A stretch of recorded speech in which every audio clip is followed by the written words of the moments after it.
Hello, everyone. Welcome to the first military mixer hosted by Union and Clever Talks. And I just want to let you know we're going to be starting in 5 minutes. So go ahead and grab some pizza and beer and get yourself seated comfortably. And we're going to begin shortly. So thank you again for coming. Have a round of applause for everybody. Round of applause. I want to hear it. I want to hear it. Thank you.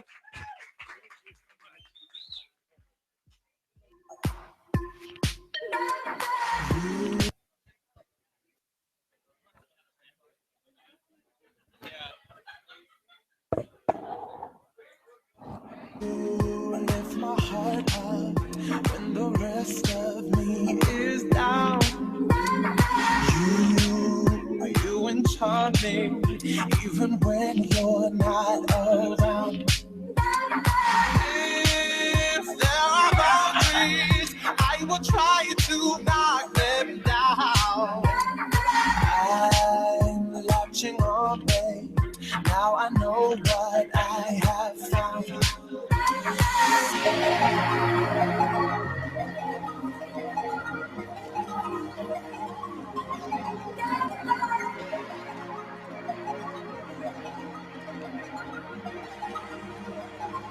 Listen up.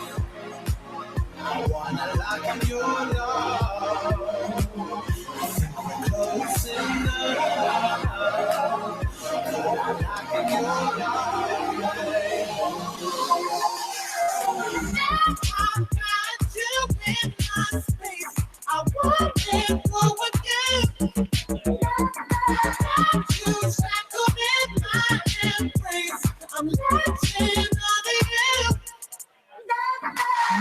I got you in my space. I want it go again. Got you shackled in my embrace. I'm latching on you. I'm so encaptured, got me wrapped up in your touch. Feel so enamored, hold me tight within your clutch. How do you do it? You got me losing every breath. Why did you give me to make my heart beat in my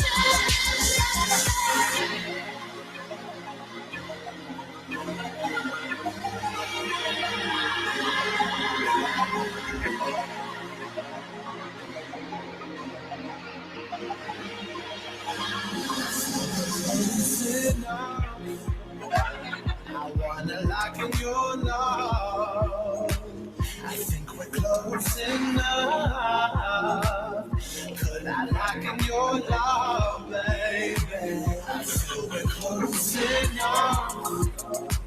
I wanna lock in your love. I think we're close enough. Could I lock in your love, baby? I got you in my space. I want it go again. Got you shackled in my embrace. I'm latching on you. I got you in my space. I want it go again. Got you shackled in my embrace. I'm latching on you.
Ready?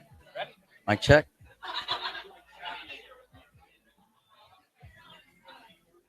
Thank you, everybody. How's it going? Is everybody feeling good? One round of applause. Y'all can do better than that. Let's hear it. Is everybody doing good? I want to feel this energy louder. Come on. I love it. We made it happen. I am Chris Soriano. I am the founder of Clever Talks, and I am extremely proud to be up here in front of you today, especially all the servicemen, servicewomen, all the military troops, entrepreneurs. We all united here in North Park for Clever Talks, and that deserves a round of applause.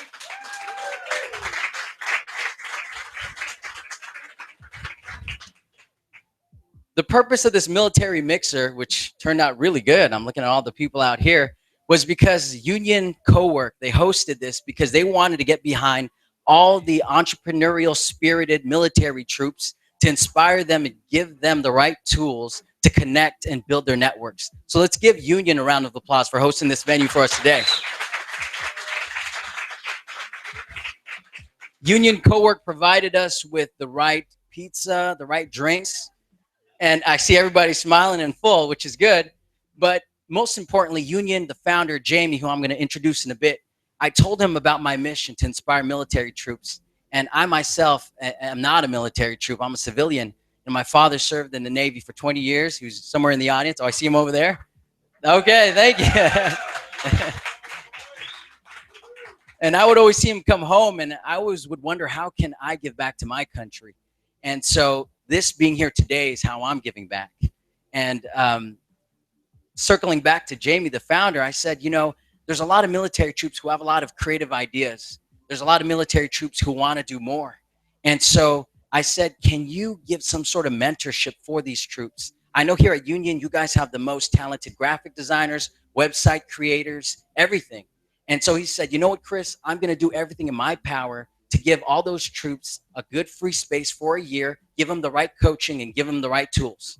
So without further ado, I want to introduce Jamie to come down here. Jamie, give him a round of applause.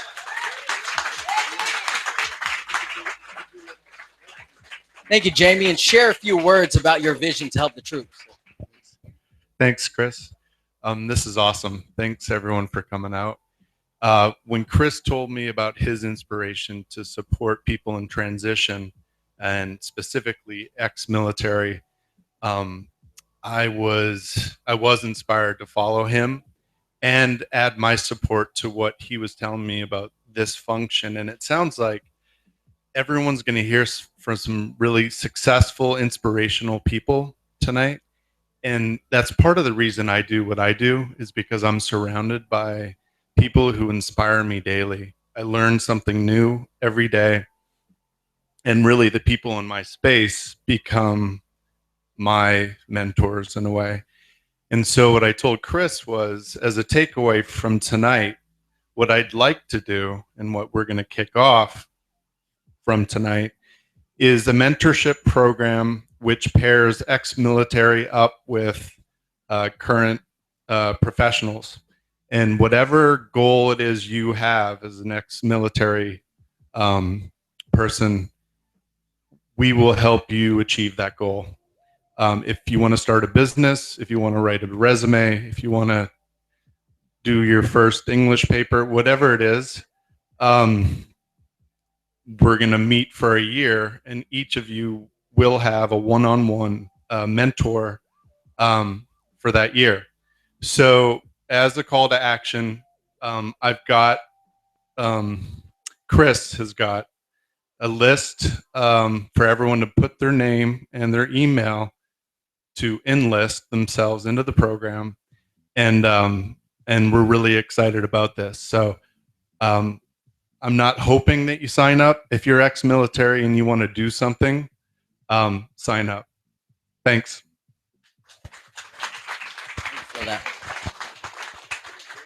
So back to the story. Why did we create Clever Talks?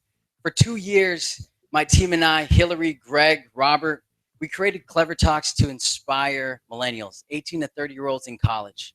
We did it for 2 years.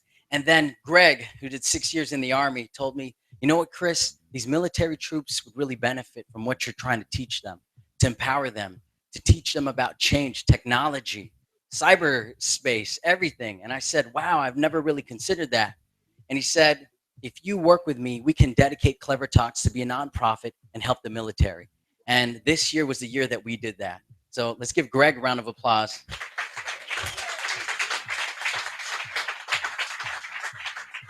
And in just 30 days, we were able to get speakers, video, audio on the news just yesterday. In just 30 days of the movement that we created here in North Park, we said we want to let everyone dress casually. You don't have to wear your uniform here today. Have some beer on us. Oh, that was actually from Thorn Street Brewery, but them too. And you know, just connect and be in a sense of belonging. Community is what we need. There's an organization called Mission 22 that supported us. And as sad as this sounds, 22 military veterans die every day due to PTSD. And so when I heard that, I was like, man, this has to happen. We have to give back. And so tonight, we wanted to give you 7 diverse speakers, entrepreneurs, Navy SEALs, pilots, to give you their walks of life so that when you leave here, you'll be equipped with the right inspiration to carry out your goals and dreams, but most importantly, walk out with hope. Because when we have hope, I think we could do anything. So without further ado, I want to introduce one speaker who defines hope.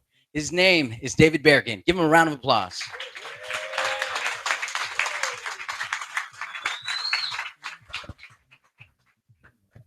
How's everyone doing tonight? It's doing good, doing good. Let's give a round of applause real quick to Chris Soriano and the whole Clever Talks team for putting on this great event. Well, just like Chris Soriano said, I'm David Barragan. I'm the owner and founder of the House of Boxing Training Center. It's a local boxing gym in the community of Paradise Hills. So pretty excited about that. I mean, we've done some really pretty cool stuff there. I mean, we like to call ourselves an old-fashioned boxing gym. Nothing real fancy, but we do offer programs for kids, for teenagers, for adults. So we've done some really cool stuff. We've partnered up with local organizations. We've been able to partner up with local organizations to put on free youth boxing clinics at our gym as well. We go to local elementary schools, teach them living an active lifestyle and also eating better foods. But not only do we do that, but I mean, we have classes for kids, like I mentioned, for teenagers, for adults, but we also have professional athletes that come to our gym as well. We have some professional boxers.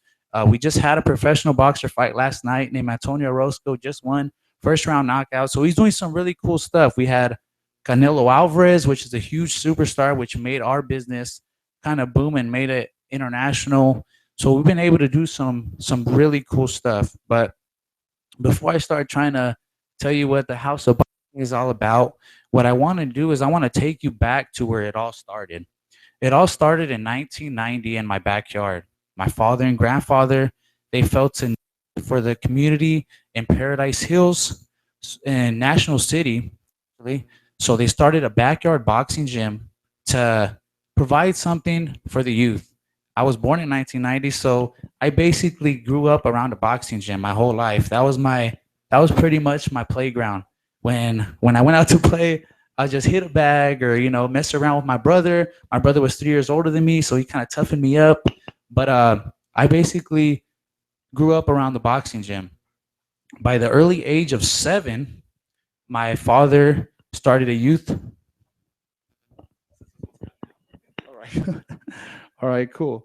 So just like I mentioned, by the age of 7 years old, I decided, my father asked me one day, hey, do you want to box amateur? You know, so he seen me messing around with some of the bags, messing around with my brother, and I was working out, and he said, man, you look pretty good. How about you start boxing? So I decided to start boxing at the early age of 7 years old. Like I said, my father started a backyard boxing gym. They're actually here today, my father and my mother. They're right here next to me. So look at that real quick. There we go. So like I've mentioned, I decided to box at an early age. Then my father started the youth program. He was doing some stuff there in the community of National City.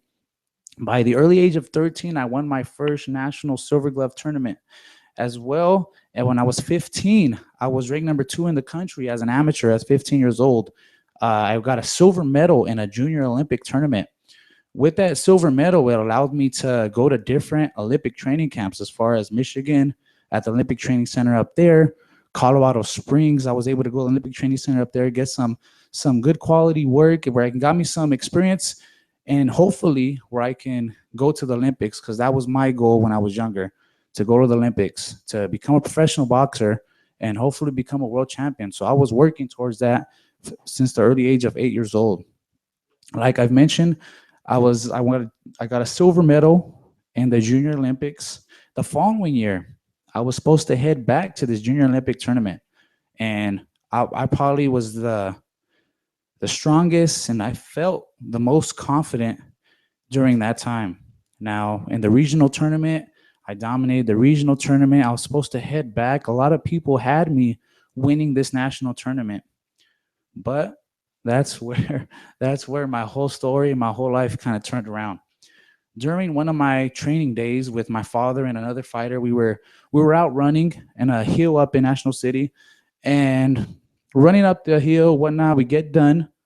After we get done, we hop in our car. We're going to head back to the gym to wrap up practice and to go home, just like any other day. While we hop in my car, my father's car actually, we head over to the gym. But while we're going up the hill that we're running up and down, we're driving up the street. Next thing you know, I noticed a car kind of coming real fast. He kind of went airborne over the little hill, the hillside up on top. And I noticed it, and I said, "Hey, Pops, look at that car." Next thing you know, it was about to hit away from us, but all of a sudden it corrected itself and it went straight onto us. And my father broke his left leg in 3 parts, shattered his right foot. I actually broke my collarbone. I was very close to being paralyzed. I fractured 3 of my vertebrae in my spine. And like I said, it totally turned my life around. I was ranked number 2 in the country, like I just mentioned. I felt the best shape of my life. I was doing the best. I felt like I was supposed to win, and felt like I was fulfilling my dream in becoming an Olympic hopeful. But this was thrown our way. Sometimes in life, things get thrown our way. We just have to overcome it. And by God's grace, I was able to stay not paralyzed. I was able to heal by myself. It took a longer healing time, which meant I was going to be out of the gym for 6 months in order for me to heal back up. And it was a long journey to get back to where I was. I was still able to compete amateur after a year. I was still able to compete amateur. I still got back to fighting at the national level. I went to the national 2 times after that. I was still able to turn professional. I was 8-0 with 3 knockouts as a professional boxer. And with that accident, sometimes in life we have obstacles or certain situations that come our way. But with that accident, I was able to open up a boxing gym. And we, like I just mentioned before, we're the House of Boxing Training Center. It's a family-run business. Like I mentioned, we're an old-fashioned boxing gym. It's ran by my father, myself, my mother's there, my grandfather's there. And I'm truly blessed to have great parents that support me in everything I do. And that, with our faith, it really has helped us overcome certain obstacles. And with that accident, it reminds me of a story. Okay. It reminds me of a story of the John L. Sullivan. He was the heavyweight world champion at the time in the early 1900s. And this is back when they used to go 28 rounds. And in boxing, there's championship boxers, the champion who's supposed to win, and there's an opponent. If you guys ever watch boxing, there's supposed to be a champion and there's supposed to be a loser, a winner or a loser. Well, this guy was a loser. He wasn't supposed to win. Okay. So he fought, he went up in the first round. Like I said, the odds were stacked up against him. He went up for the fight.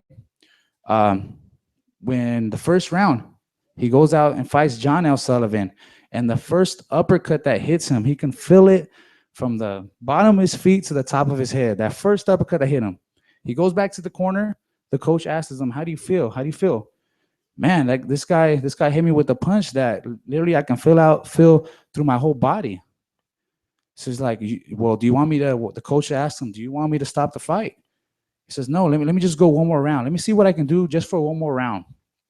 The second round, he goes out there. He's fighting, gets hit with another uppercut. This time, it knocks him off the ground and on his back. Luckily, he got up and the bell saved him. Head back to the corner. The coach is like, son, do you want me to stop this fight? You just got knocked out. He's going to hurt you more. I don't want you to get hurt more. He said, let me just go one more round. So he goes out to the next round. He gets cut in both eyes. Eyes are bruised up now, got cuts, bloods are coming. He can barely see. The round's over. He heads back to the corner. The coach tells him, son, let me just stop this fight. You got cuts on your eyes now. You're good. I don't want you to get hurt. And guess what he says? Let me just go one more round. So the next round, he goes out there, and he's fighting. This time he gets dropped 3 times in one round. Gets drops 3 times in round. Goes back to the corner, and what do you think he said? One more round.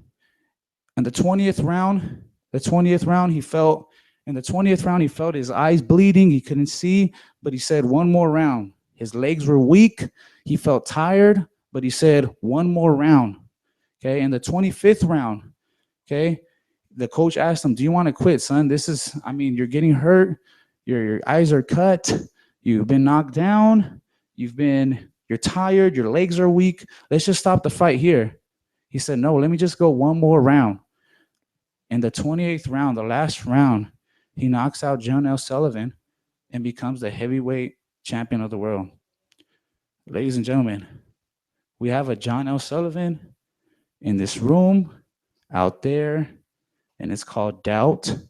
It's called fear.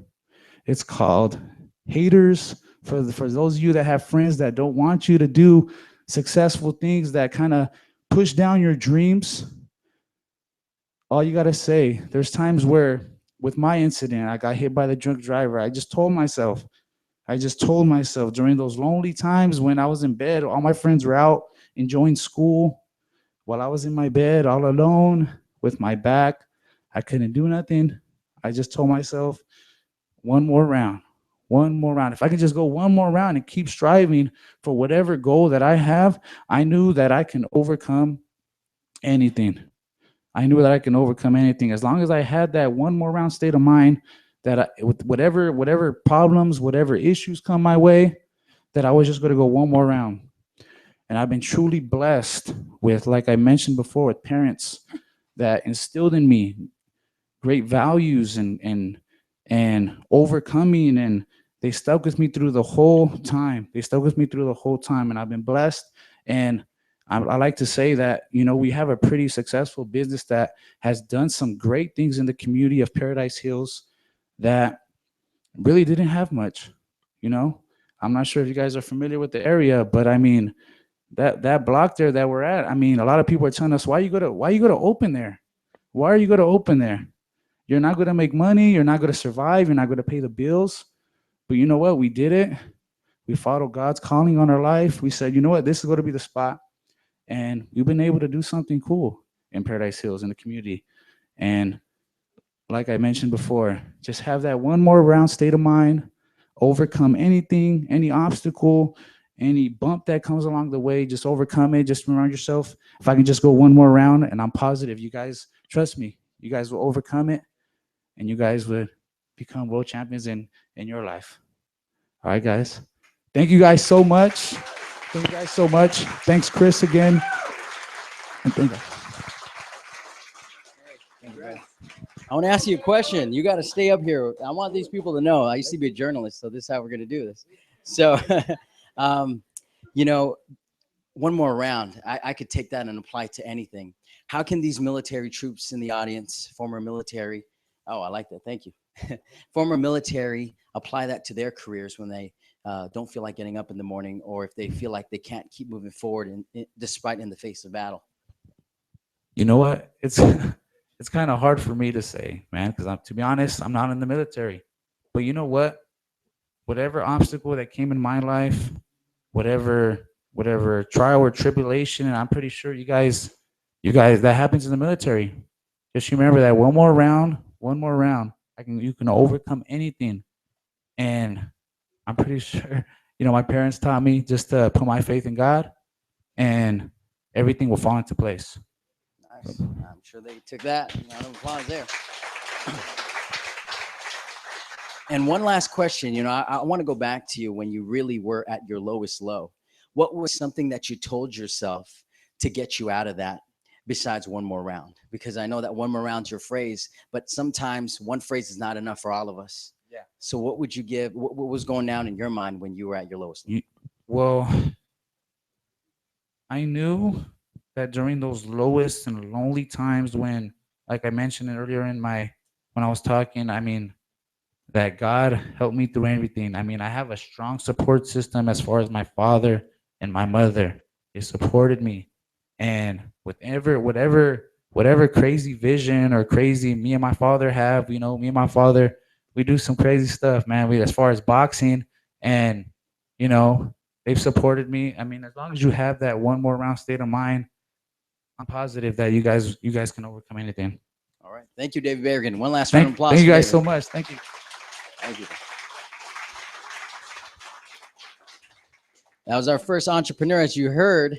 And our next entrepreneur, before I introduce him, all the bars and all the scenes, whenever I drive by them, I'd notice that they'd all kind of somewhat look familiar to me. But the ones that really stuck out was the founder of Consortium Holdings, these places, restaurants, the neighborhood, the underbelly. There's so many, I could list them all. But one founder believed in what we were doing here to inspire military troops. And he said, you know what, I'm willing to share my story, but I feel that what I might say might be as impactful as other people out here. And I said, no, what you're going to say tonight was impactful because all these military troops go to your venues. They eat your food and they drink the beer that's served in your place. So without further ado, please join me in welcoming Arsalun Tafazoli, founder of Consortium Holdings.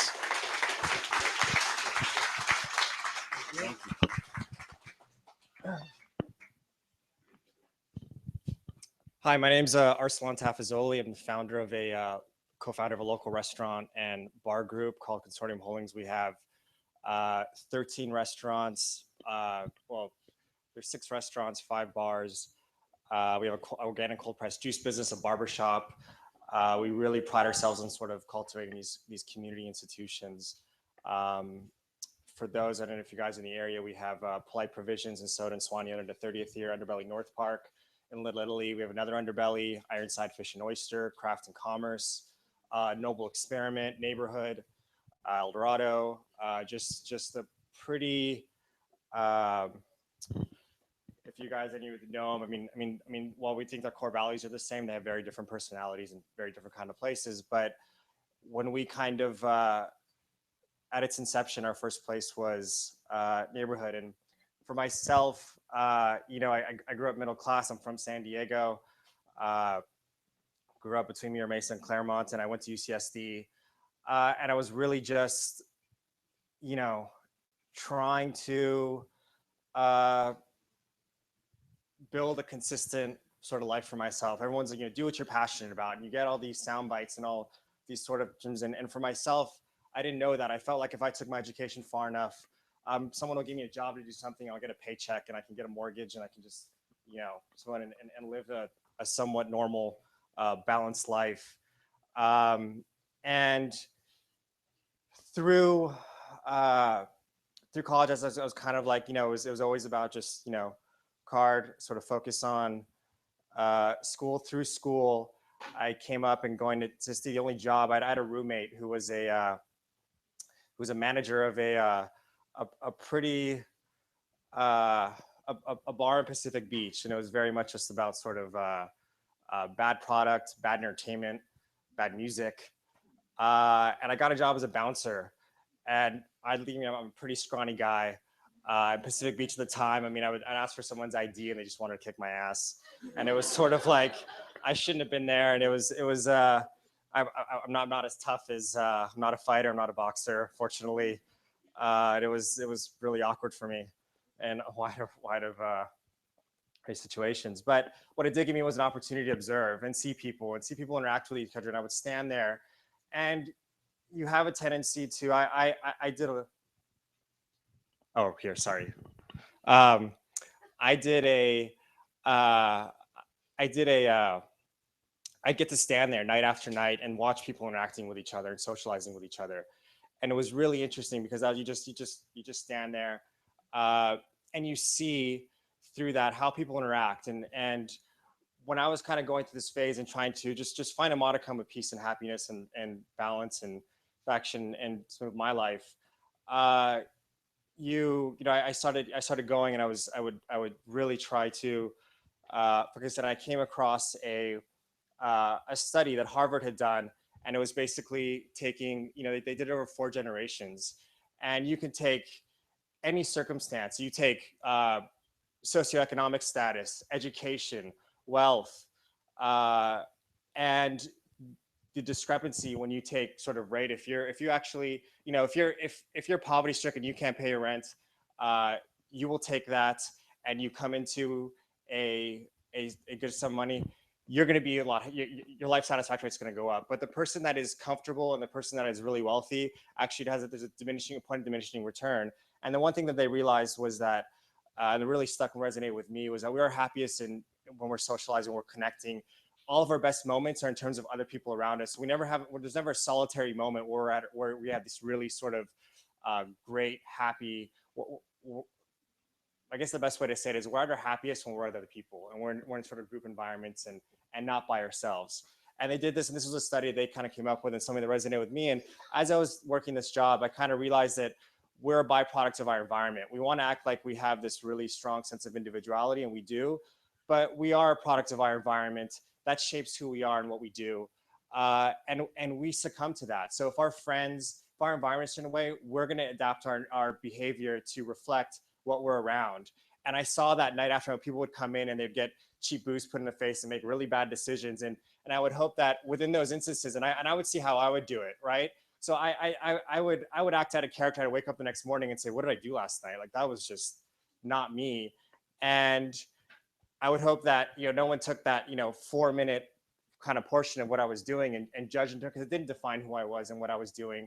It was just a circumstance of being in that environment at that time amongst those people that I just acted out of character. And all of us have those moments where we're douchebags and we were angry or we bad call, and it's an inevitable part. And so seeing that, I really wanted to sort of create these environments and make it a place where we can sort of interject sort of values that were important to us, and hopefully do it in a more productive, soulful, substance-based way. So go out, focus on the person in front of you, have an engaging conversation. You don't have to have 30 plasma televisions and a bad DJ and cheap booze to have a good time and enjoy the person in front of you.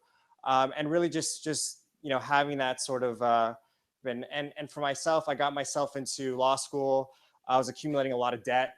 I just felt like, hey, I didn't really want to be a lawyer, but I was like, hey, at least I think I can get a job doing this and someone's gonna give me a paycheck. And really sort of realizing that I wasn't going to be happy doing that. And for myself, I sort of decided that I got really, through my experience, I started to, and knowing, reflection of our city and our environment, I happened to one day get a AleSmith IPA, and it was and I happened to meet the owner of the brewery, and it really sort of blew my mind. And it was sort of this kind of, I just had an epiphany in the sense that more local beer at that time was being sold outside in this market than inside this. And this was back before the sort of the craft beer proliferation. And the value, the value of it to me, and watching this person sort of go through it, I was never that sophisticated. So, I would go out on dates and people would, there's a lot of wine drinkers. I would be able to have that glass of wine, and anything that I had that was between $9 and $12, that kind of tasted the same to me. And that some guy would, I'd go on a date and a wine tasting, and they'd be like, do you taste this flavor profile and that flavor profile? And I wouldn't get it. And if I remember one time going and I spent $35 on a glass of wine, and I got it, and I was like, this is amazing, but I was broke and I was really upset that I just spent that much money.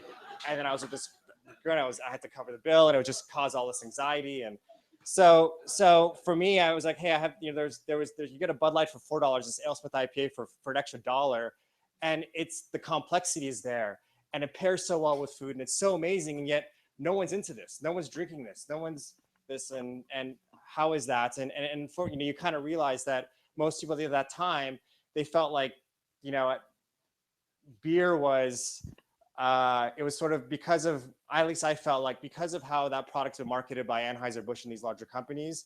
You know, I remember when I was growing up, the beer commercials were like a bunch of bikini-clad girls and guys playing volleyball at the beach and partying and, you know, bumping chests. And it wasn't something that let you and every girl I'd go to, they wouldn't want to drink it, they wouldn't want to do it, and they wouldn't really, in the food world, it wasn't getting, chefs wouldn't take it seriously. And there was this subculture of people that are really passionate, doing great things, and I would have these great, you know, these great conversations, and I would understand it, accessible. And through that, I kind of had this obviously concept, a vision to kind of create something that was based on something that was in our own backyard, our own community, and creating a platform where these passionate people can kind of come and we can showcase this. We can show people that, hey, we can pair it with food. It's just as great as wine. And it really sort of, you know, at that time, I kind of decided that I wasn't doing, you know, the best at law school. I decided that I was going to take a job full time, sort of within the industry. My parents didn't after I just made that decision. My parents didn't talk to me for 3 years. They were, you don't want your kid dropping out of school and, you know, out of law school and saying, hey, I'm going to go open a restaurant. It didn't really resonate with them, and they thought I was making the biggest mistake of my life. I shoved them, but that's another conversation. So it was really being able to go out and being able to really look at what we do in the context of cultivating community and trying to create spaces where that matter, that can become the part of the fabric of people's lives, in the sense that at that time, most people, and we had PB, we had gas lamp, there wasn't a lot of solar substance. It was very much about, okay, you know, come in, if you're catering to tourists, you're not concerned about building relationships with anybody. You're not concerned about, you just want to sort of come in, have the utility of the location, and just keep running people through there. And for us, we wanted to sort of foster on a deeper emotional level, and create, and hopefully give people a platform to come in and just have, you know, celebrate a good time, a bad time. Some of the times we take a lot of pride in is in our restaurants. I can't, you know, it's amazing how many people have, you know, met their wife, started families. How many of our staff have had kids now that we've out and been able to sort of as a result. And it's something that we take an enormous amount of pride in. I will say, in the context of, you know, there's something that I'm self-conscious about, in the sense that my hardship was much more, you know, I leveraged, I went out when we were starting out and basically put together a business plan. No one really took me seriously. I was young, didn't have a lot of experience. And frankly, when I was going, I was in the downtown in East Village. Every sort of landlord wanted a Starbucks or some, you know, major chain, and wasn't really kind of giving a lot of opportunities to just someone trying to, with this, you know, weird vision of what these places should be. And, you know, we basically went out and leveraged every relationship, and were able to, you know, I think we had our first project had a total of 13 investors, everything from people that we just found the way to friends, to basically really had leveraged everything we had. And the pressure of that, of going to the people that you care about, going to people and them believing in you and really taking the shot was bad. And for, we had, you know, I'm not going to get into the whole thing, but it was an immense amount of issues that we had. And when we opened our doors and finally got there, no one really showed up. No one really cared. And it was really, really rough. We were one of the first places in San Diego. This is before sort of craft beer had sort of taken off, and what we were doing had kind of proliferated in a much bigger way. And it's it was probably some of the worst time of my life, at least, and really to a point where I had people that had given me their life savings, and you kind of you people, when you have to go and have that conversation down and say, hey, I lost everything you gave me, that in itself in my world is one of the worst conversations you could possibly have with somebody, and at that time it looked like was imminent, and it really was. I didn't. It was pretty rough. With that being said, all through that, we had all the people coming in. It's like, okay, well, this experiment isn't working. Okay, you need to get, go get a bunch of TVs, go get a DJ, go get Bud Light. We didn't have, we had 27 beers on tap, and we didn't have any. We refused to. Everything was local. Well, local and craft, and sort of Northern California. And I was like, you need to get, people would walk in and say, can I get a Bud Light? We wouldn't have it, and they'd walk out. They wanted, for the things. And not to say that, at that time, just kind of trusting your instincts and really, believing what we were doing, and really not sort of compromising on what our ethos and our core values were, and really believing in it. I mean, we would sit there and like, this is just too good. It has to work. Why is this failing? Why aren't people seeing this? And it was really gut wrenching and tonight. And I'd go and I'd apply for credit cards at banks, and I'd run our own POS system to kind of keep it working and make payroll, because you got to staff, and for us, we really stuck to it. We didn't water down what our vision was. We really believed in what we were doing, and we had to draft, and person by person. I mean, we would come in and it was like, hey, they'd ask for a blue moon, and we'd say, we don't have blue moon, but we have this Wahoo Wheat by Ballast Point, and back then Ballast Point was really small, so it's not the thing it was back then, and they were having some of the goals, and it's like, hey, you're gonna you can support something, this is why it's better, and really getting behind every single person. And slowly, I mean, we really we built it. And not to say that we were very fortunate. I don't want to drink our own Kool-Aid, in the sense that the culture also took off simultaneously, and we were at the forefront, which really sort of helped. And you can't dismiss. I don't want to say that it's because you have to acknowledge luck as it sort of happens. But I'm a firm believer that if you believe in what you're doing and you really work hard at it, and it's something that's really true to you, you're gonna obviously prevail or have a better shot. I mean, that's sort of that. And for us, it was pretty incredible after year two. I mean, we were doing probably 8 times the sales we were the year before, and it just continually started to better. We continued to do sort of product centric base play things that we were passionate about and really believed in, and from different and ultimately people were very receptive and really supported us, and it's been pretty incredible. So I don't know, I feel like I can go on for quite some time, but I know I'm on a timeline here, and this is going to be awkward.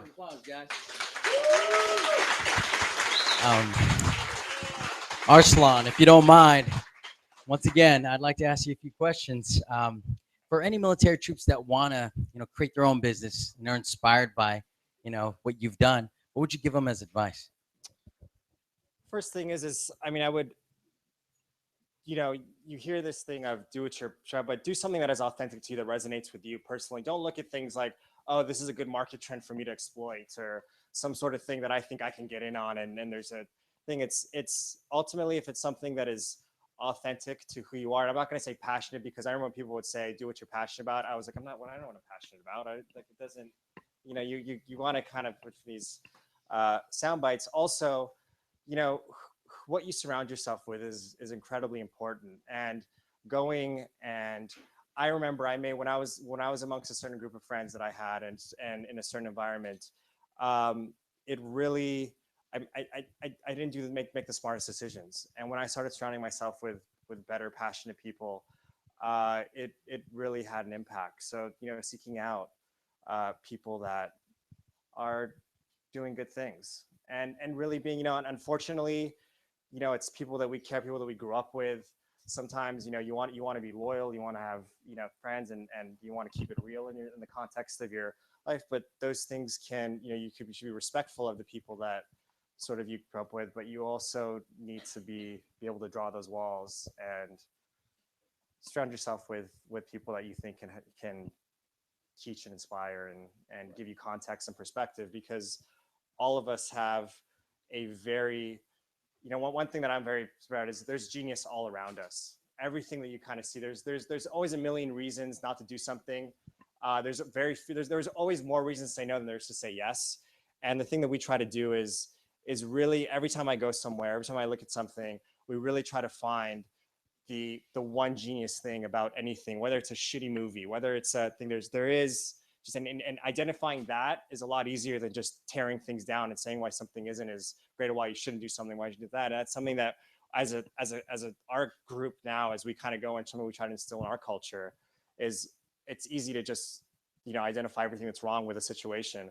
But what are the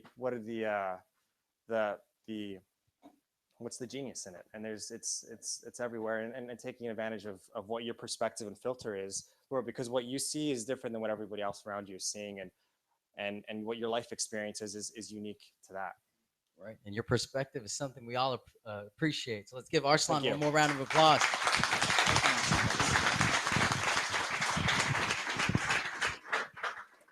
Wow, I was such a privilege to. I didn't know that were that many restaurants and bars he managed, and man, we're all going to stop by there today. So it's on. Oh, it's always a good idea. Okay, so now that was it for entrepreneurs. Now we'll get into the main event, our military speakers, and this next speaker was very nice to me.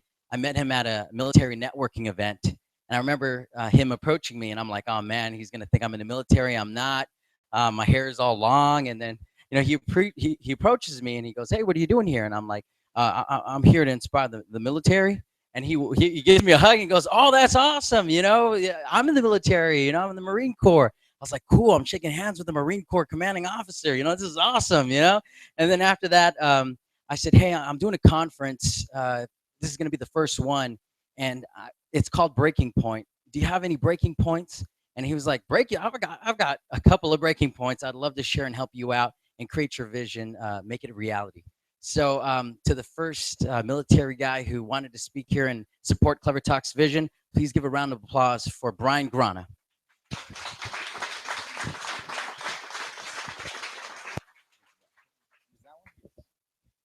Good evening, everybody. How you doing? All right. Well, there's a little bit more to that story with Chris. After we met, we had several opportunities to sit down and talk. Actually, quite a few hours worth of talks, to be specific. And Chris proposed. And before he gave me any of the details, I said, oh, sure, I'll do it. He said, here's the catch. You get 15 minutes, no podium, no notes. I want you to be close to the audience. And, oh, by the way, know you're military, know you love slides, no slides. So we made a compromise, and 3 slides is what I have. 3 slides. And here are my notes. And I actually transitioned out of the Marine Corps on the 1st of this month. So my podium is right here. My podium is this beard that will probably not last too much longer, provided my kids a lot of entertainment. So with that, in order to stay on point, because Chris gave me a hard 15 minutes, I've got my little notes, so I apologize in advance if I have to look at them to keep myself on target here.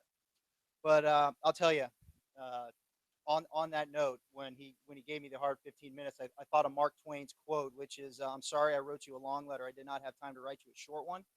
So I had to do a lot of thinking over the last couple of weeks of how I distill this all the way down to the important points.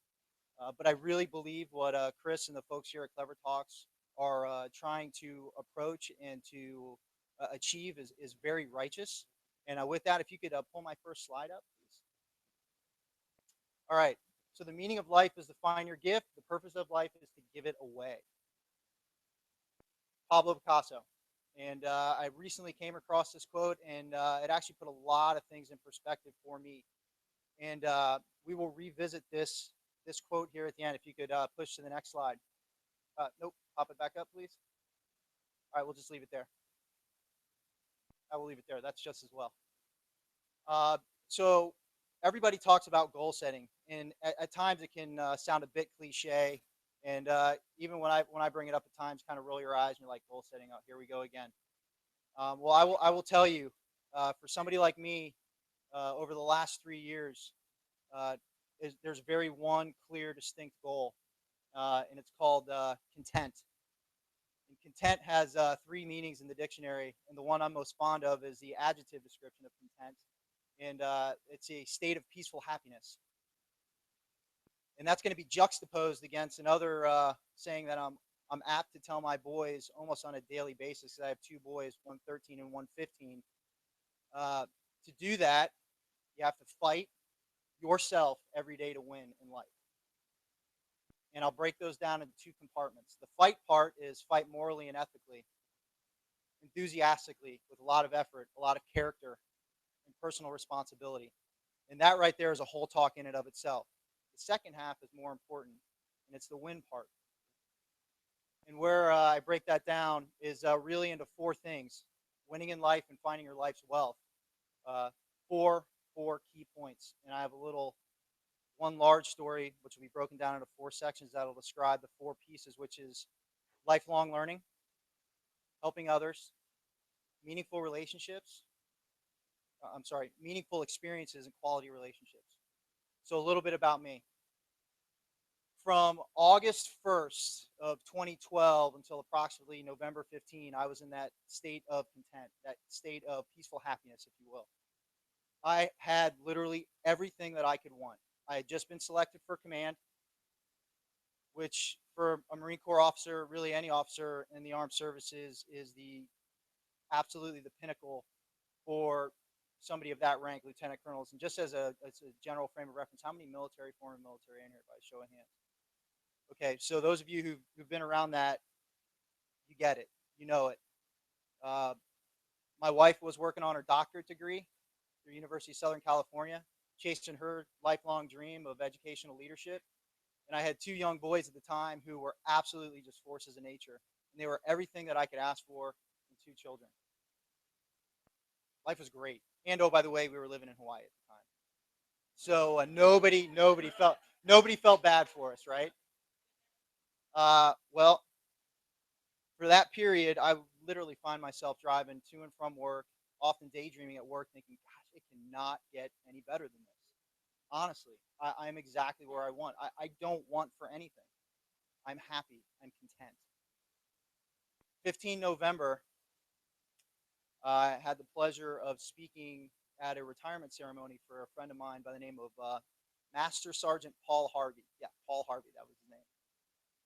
Wonderful, wonderful American. And to conduct his retirement ceremony. And it was on the battleship Missouri in Pearl Harbor, where he wanted it. And it was one of the first really big events that I was going to do to prepare myself for my upcoming position. And it meant a lot to me because I think the world of Paul. And I remember asking my wife, I'm like, hey, darling, can you come to this event, because you're a really good gauge of how things are and how I'm doing when I'm speaking. And I remember picking her up, or actually seeing her walking down the walk towards the battleship Missouri, and something wasn't right. It was just, when you've been with somebody since you were 15 years old, you kind of know what they do, what they say, how they walk. Something wasn't right. So that was the 15th of November. On the 16th of November, when I took her to the hospital, come to find out that, fast forward to Monday, on the 18th of November, the doctors who had been working with my wife since we had arrived in Hawaii said, we're very sorry to tell you, but your wife has 1 year to live. And so you get that news, and you know it's bad when the doctor who is telling you is very emotional about it. Because we had been living as a family with Carrie's brain tumor since 2003, since our boys were in diapers. So they had grown up with that. But we felt like we had beaten it, quite frankly. She had had surgery in 2006, about a 15-hour surgery. She's an absolute warrior. An hour of that surgery, she was awake, so they could map her brain up at University of California, San Francisco. They did an amazing job. So to get that news was very, very sobering on many, many fronts, and that's the understatement of understatements. Walked back in on Tuesday, and they told us after taking some scans, we know we told you a year. We actually think it's about 6 months. Fast forward about a week and a half, and they said, we said 6 months. This could be months, maybe weeks. But when they told us that, because Carrie was sitting right next to me, Carrie looked right at me and she said, Brian, you've been around the world. You've seen a lot of crazy things. Never once have you asked for counseling. She's like, I'm asking you right now, and I'm looking at you right in the eyes and saying, open yourself up to that and allow yourself to learn more about how to deal with this, because you are going to be the one leading these boys after I'm gone. So that's point number one, if you will, about lifelong learning. At a point like that, she was right on when she said, you have to learn more about yourself. And you have to have the courage to accept that vulnerability in that place that you're going to put yourself in, to go through counseling as a family, as individuals, take your kids through it. And it was tremendously, tremendously strong piece of advice from her. So lifelong learning. That second day that we were in there and they told us that she had about 6 months to live, we had been planning a trip. And again, this sounds so crazy when you look back at it, and even more crazy to talk about it. We had been planning for a long time because we knew we had only so much time left in Hawaii before we received our orders out here, was to go to Maui for Thanksgiving. And before I even finished the question to the doctor about it, she's still okay, because she even brought it up to me about, can we still go to Maui for Thanksgiving and take the family? And before I even got this statement out of my mouth, the doctors were on it. They said, absolutely go, because basically what they were telling us is you only have so many more opportunities to make memories with your family. But when we got on the plane, she was walking. By the time we got back on the plane several days after Thanksgiving it ended, she was in a wheelchair. But the message from that trip is fascinating. I had the opportunity, you get to your breaking points, and there were several during this journey all the way around, where we were sitting at the resort we were, and honestly, I had to escape for a little bit. I could not take it. She was putting up a great face. I'll be straight away honest. It had gotten to me, and I remember running off. And has anybody been to Maui or pictures? And so where the channel is, where all the waves go, or where all the whales go through when they're traversing up and down the Pacific. Well, I remember pulling out my phone and I called a very, very close friend of mine, and his wife was tremendously close with my wife. His name was Andy Person. And I called him. I was in a desperate state by that point. And the reason I called Andy is because a few short years earlier, he had lost his wife to melanoma, and they had 5 kids. And I remember being on that phone call, and there were two key points that came out of that phone call for him. He said, first, Brian, you're going to spend the rest of your life trying to figure out how to get to the top of the mountain. He said, that mountain's steep and it's hard, and every day you've got to fight. You've got to win every single day. Like, all right. He said, but the second thing is, and he said, this one took me, and this is Andy speaking, about 2 to 2.5 years to figure out, was you're already grieving, but the way to accelerate your grieving is to help others. He said, the more you help others, he said, this isn't selfish in its concept. He said, but the more you help others, the more you're helping yourself. The more you help others, the more you can help yourself. And that really resonated with me because Carrie had lost her mom when she was a freshman in college. And I was amazed at how resilient she was and how incredible she was in her approach as a college freshman, and how she fought through that and was just absolutely magnificent. I was in awe of her at a young age, but part of the way that she got through it is she was the consummate helper. She was always looking to do for others. So Andy saying that and me observing that many years prior it really helped me resonate. And I will tell you, giving to others and helping others and being there for others has helped me immensely throughout this whole process. So coming back to Oahu, where we were, clearly all the counselors were getting very much engaged with us and telling us and working with me. And along the way there, the one counselor who is now a tremendous personal friend of mine, Dr. Paul White, he said, you know, I'm going to tell you something that's going to seem totally outrageous when I tell you this. He's like, but your grieving is going to go a lot faster than what you would think. I was puzzled. I couldn't comprehend that at that time. And he said, the reason why I'm telling you this is because I had the opportunity to know Carrie. And this was only after a few short weeks. He said, you absolutely had tremendously meaningful experiences throughout your life. You guys have been around the world together. You have great kids. You clearly have not, you've left no stone unturned. You have absolutely everything that you can. Typically holds people up in their grieving processes is the regret and the questioning and the wondering why can I, what could I have done better? That person's gone now. I can't make anything up with them. And you know what? True to form, he was spot on. When I really look back at my resiliency through the process, I think he had it spot on. But then, what you come to find is things even move faster than what they tell you.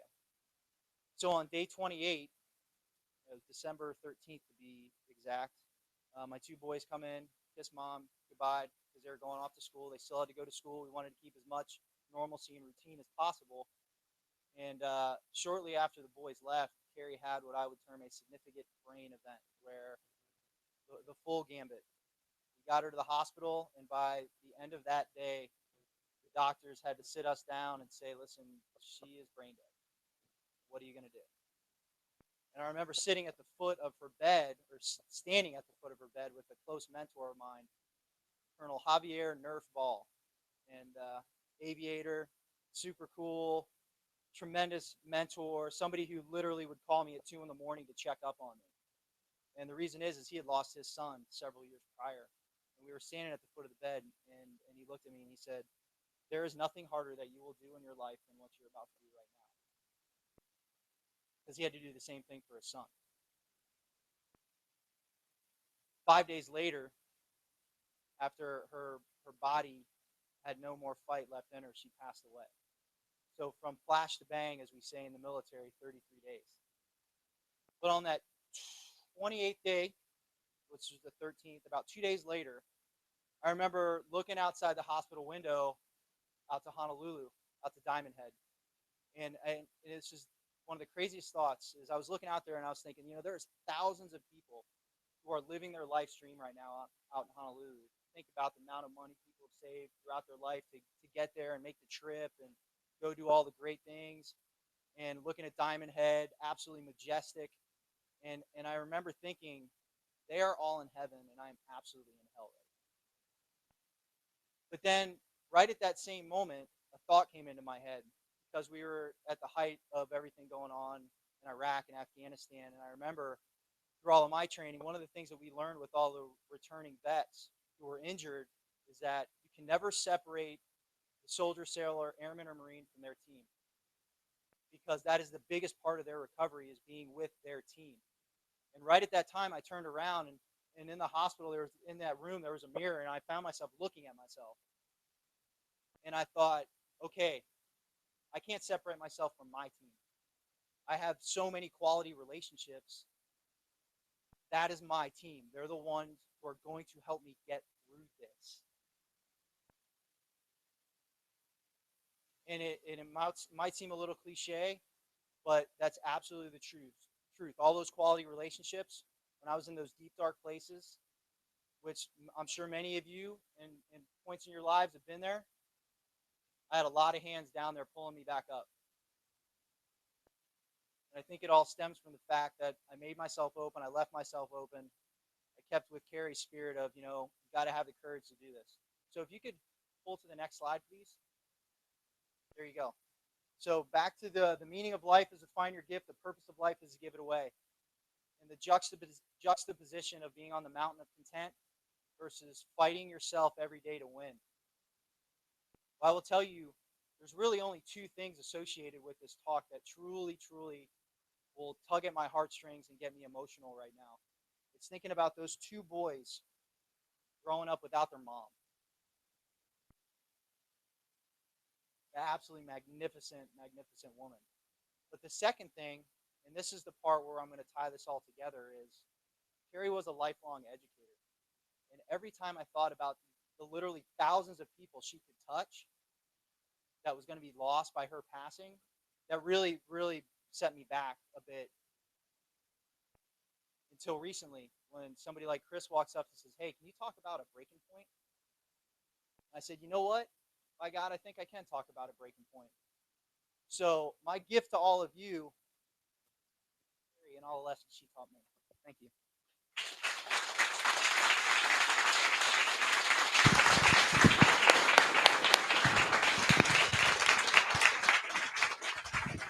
Thank you, Brian. Did I make 15 minutes? You did make 15 minutes, but most importantly, I think you made an impression in each and every one of our hearts with your story.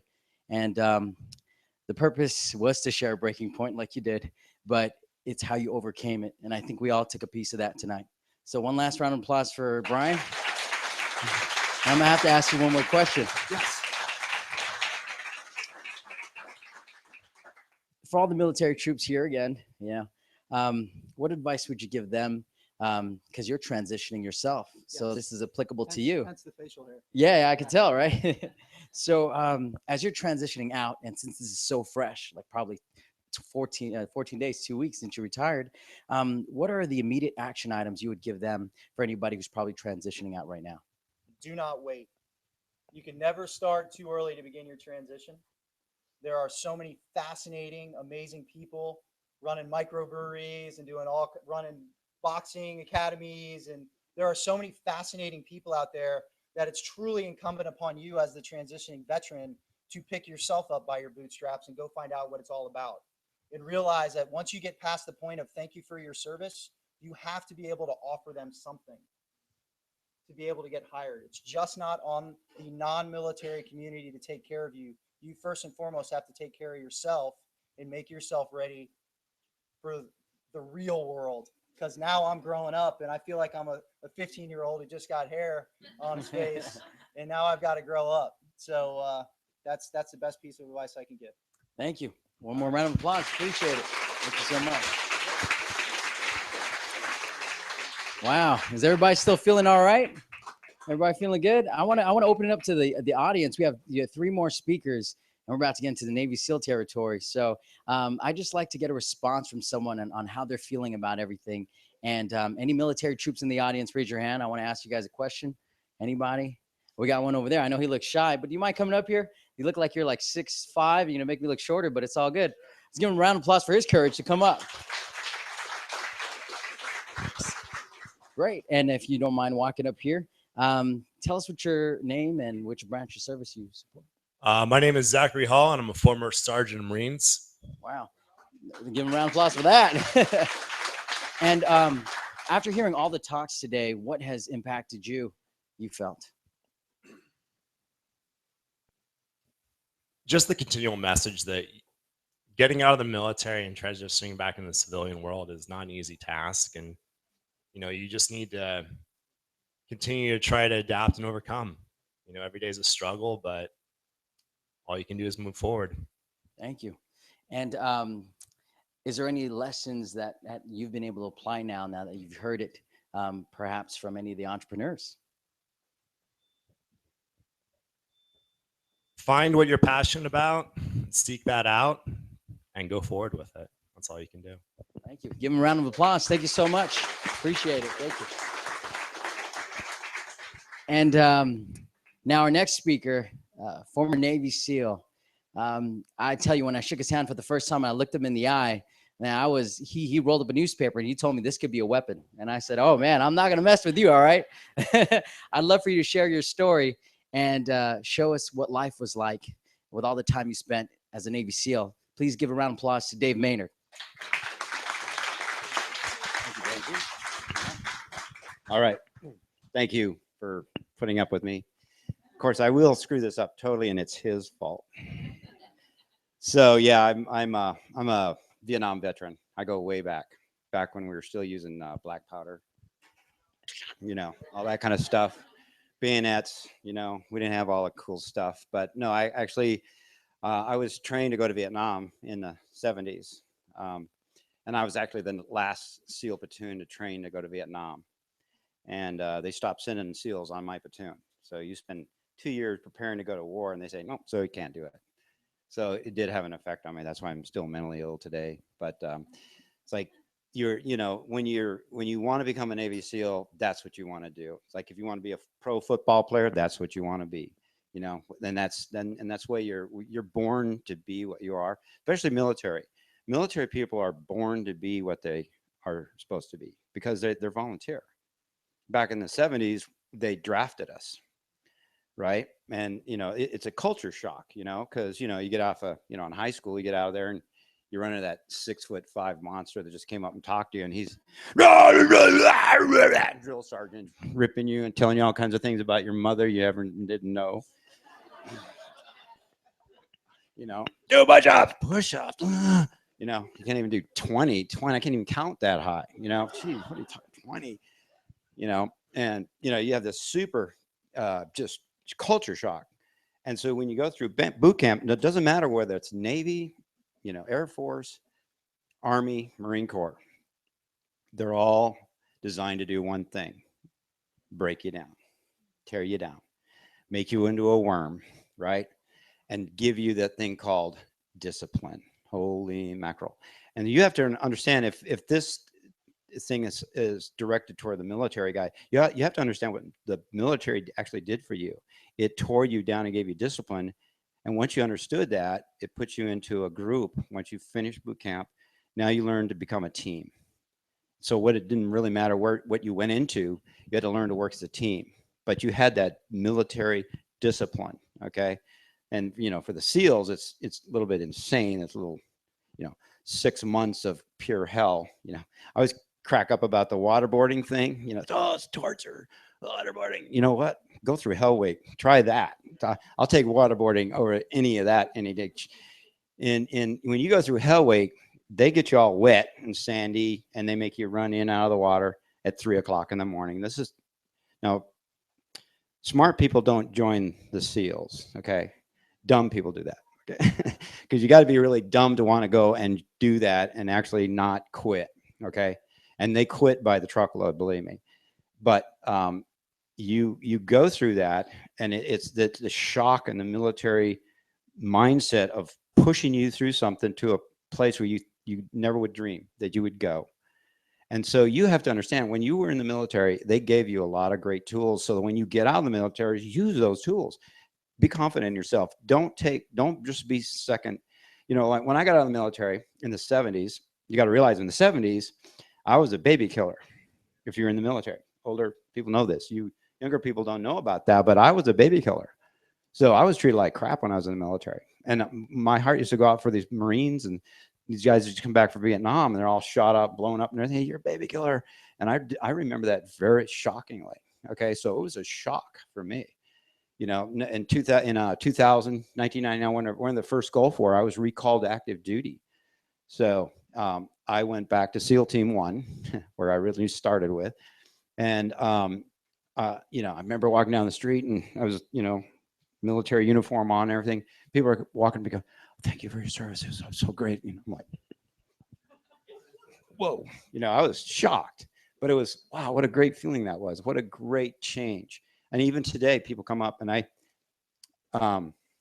it still gets to me that people come up. Sorry.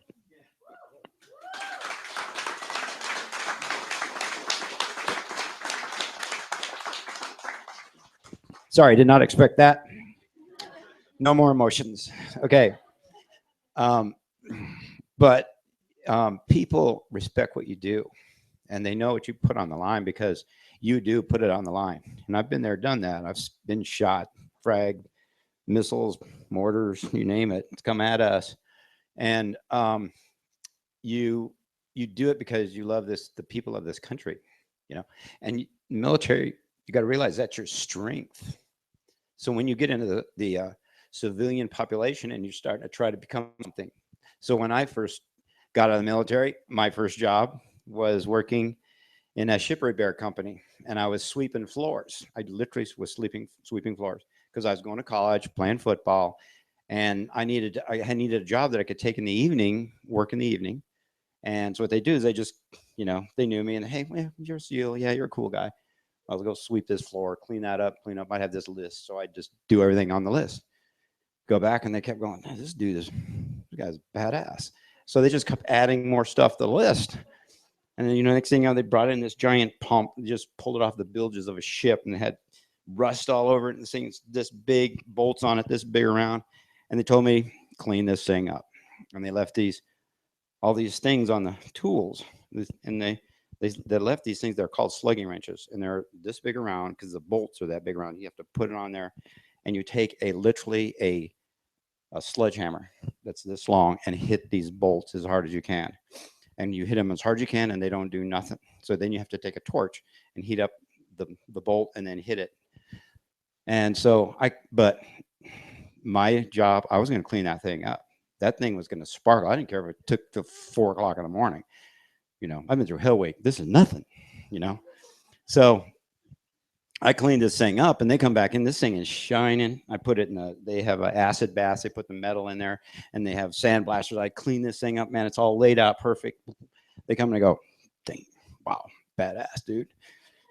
Keep giving this guy more stuff, So, I'm going to college, and then next thing you know, I'm starting to look at their contracts, and I go, college, I'm getting educated. So, which is, one thing about school after going through the SEALs, because I struggled in school. I was ADD. I was a teacher's worst nightmare.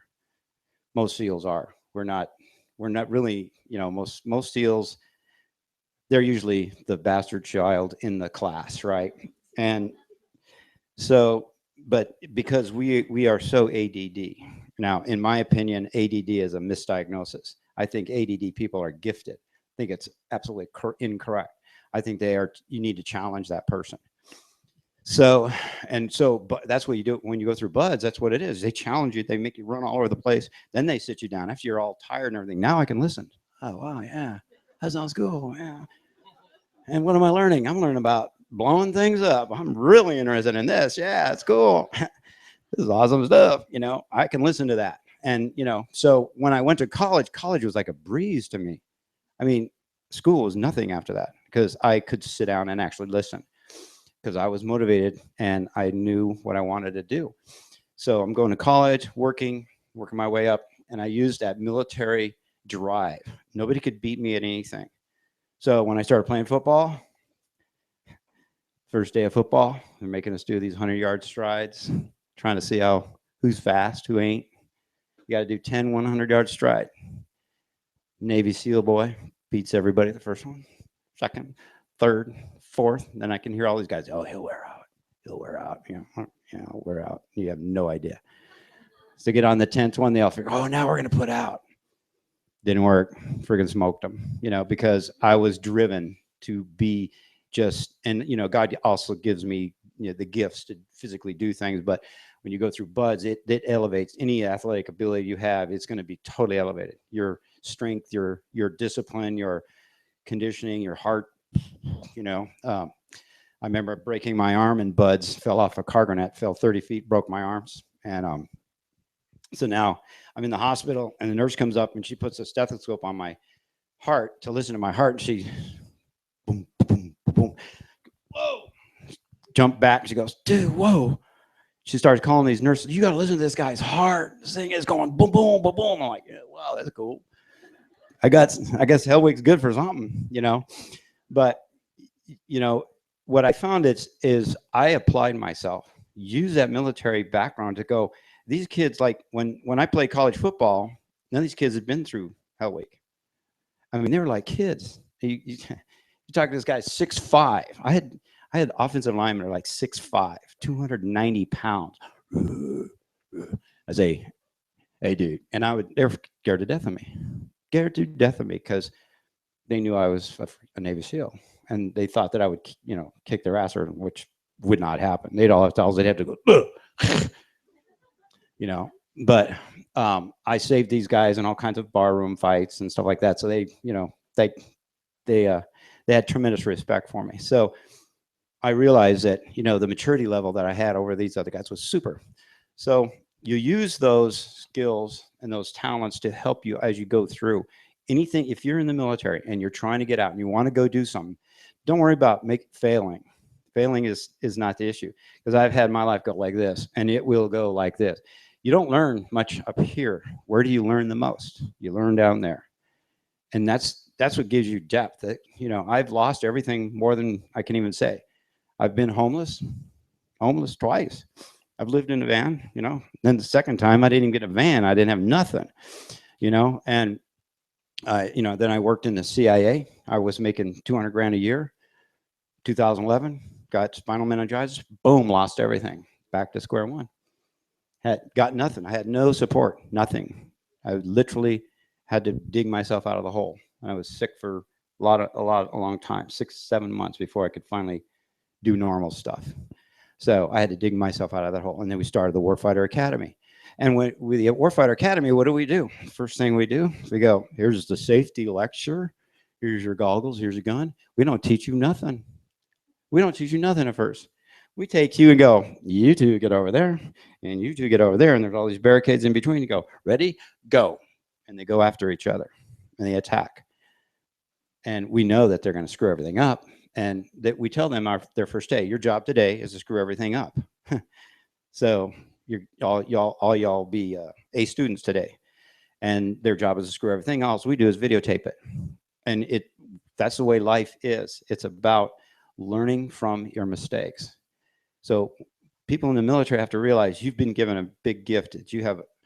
For people that are in college, they don't have your background. They don't have that discipline. They don't have that bonding, especially for you war veterans that have been through some really strenuous things. You get really tight in those teams, and you're trying to look for what it is I want to be when I grow up, kind of a thing. You know, just let it go. You'll find out what your passion is. It took me a long time to figure it out. I mean, I was almost 35, 36 before I finally that I worked and found what I wanted to do when I grew up. And I started going back to training people how to basically, you know, shoot and scoot. And that's what my passion is. And that's where I belong. And that's what we do is we take these guys and try to rehabilitate. You know, most of my instructors are wounded warriors. So their whole thing is we want to bring these guys back, you know, and challenge them and put them back in that family, because that's what they were meant to be. And, you know, wounded warrior, he's a guy that's out there playing football, playing basketball, whatever the game may be, but his is he's a Marine, or he's an Army guy, or he's a pilot, or whatever. He's a sailor on a ship, and he gets wounded, can't play in the game anymore. So he's lost. This is what I want to be, and I'm not that. And so you have to figure out how do we bring these guys back. So that's one of the things we do at the Warfighter Academy is we try to help these guys come back. And now they're around the guys like them. What's even better, they're being taught and trained and working side by side with guys just like them that were wounded warriors that know what it's like to come out of that. Okay, because there's a lot of stuff. I mean, most of the medical stuff is pump you up with drugs, anti this, anti that, you know, and you know, antipsychotic this, antidepressant, anti-inflammatory, anti-everything, anti-human brain. And these guys just don't even know what planet they're on. So how do you get these guys back? You know, so that's some of the stuff we do. But you in the military, it's not about you're going to be this great thing in the sky. It's about first you have to get out and figure out what you want to do, and then start every day. You're going to work harder and better every day to get better at what you do. So, you know, you got to realize the military is giving you a great gift, and use it to your max. Use it to your max ability, because you do have that capability. Believe you me. Because the military is nothing like civilian world as far as how much they train you and the discipline, and you know, especially when you're hanging it out and you're overseas, you're deployed, and there's a lot of responsibility going on there. You know, and you come back here and you're assistant manager at McDonald's. You know, how hard is that? You know, you can do this stuff. You can work your way into it. Go to college, whatever it is, make it happen. Cool. I got one. Awesome. I've got to ask you. You told me a story about getting shot, and you got to tell these people where you were shot at, because I don't think they're gonna believe me. Yeah, that's a military thing, but yeah, I was in overseas. Can't really say where, but we had a team that was down. They were being attacked, and we had to go and rescue them. And they were horribly outnumbered. And I had to exit a vehicle to, basically engage the enemy. And before I exit the vehicle, I looked over. Said, "No way, I'm going to survive this. Totally outnumbered." It's like everybody in this room with AKs. Okay, so it's my turn to jump out. There's only 3 of us. And so as soon as I left the vehicle, I got hit in the head. I had a helmet, had a concussion. So, you're starting from I don't recommend starting a gunfight that way. If you're not, don't Getting shot in the head. Yeah, pretty see, serious thing. even the movies don't do that one. They don't act that one out. But I had a concussion. But one of the things about the military, and it's actually about life in general, is if let's say you're in the street and you see your kid is out there, and let's say there's a dog coming after you to bite your kid. I mean, how many parents are going to sit back and go, "Oh, terrible"? No, they're going to grab that dog, throw it in the tree. They'll attack the dog because that dog is not going to bite my kid. You go into that mode, and that's what the military does. You get that bonding. And that's kind of one of the things you miss out of the military is you lose that bonding. And I think that's where most military guys lose themselves, is they've lost that bonding that you don't have in the civilian world. So, yeah, I took it around the head, and unfortunately the bad guys paid dearly for that. Yeah, and we were able to get everybody out, and literally everybody survived, and a lot of bad guys didn't. So, thank you for that, Dave. One more round of applause for Dave Maynard. Thank you so much. Wow, getting shot in the head, explaining his breaking point, and all the years that have passed, and what we've seen in the military.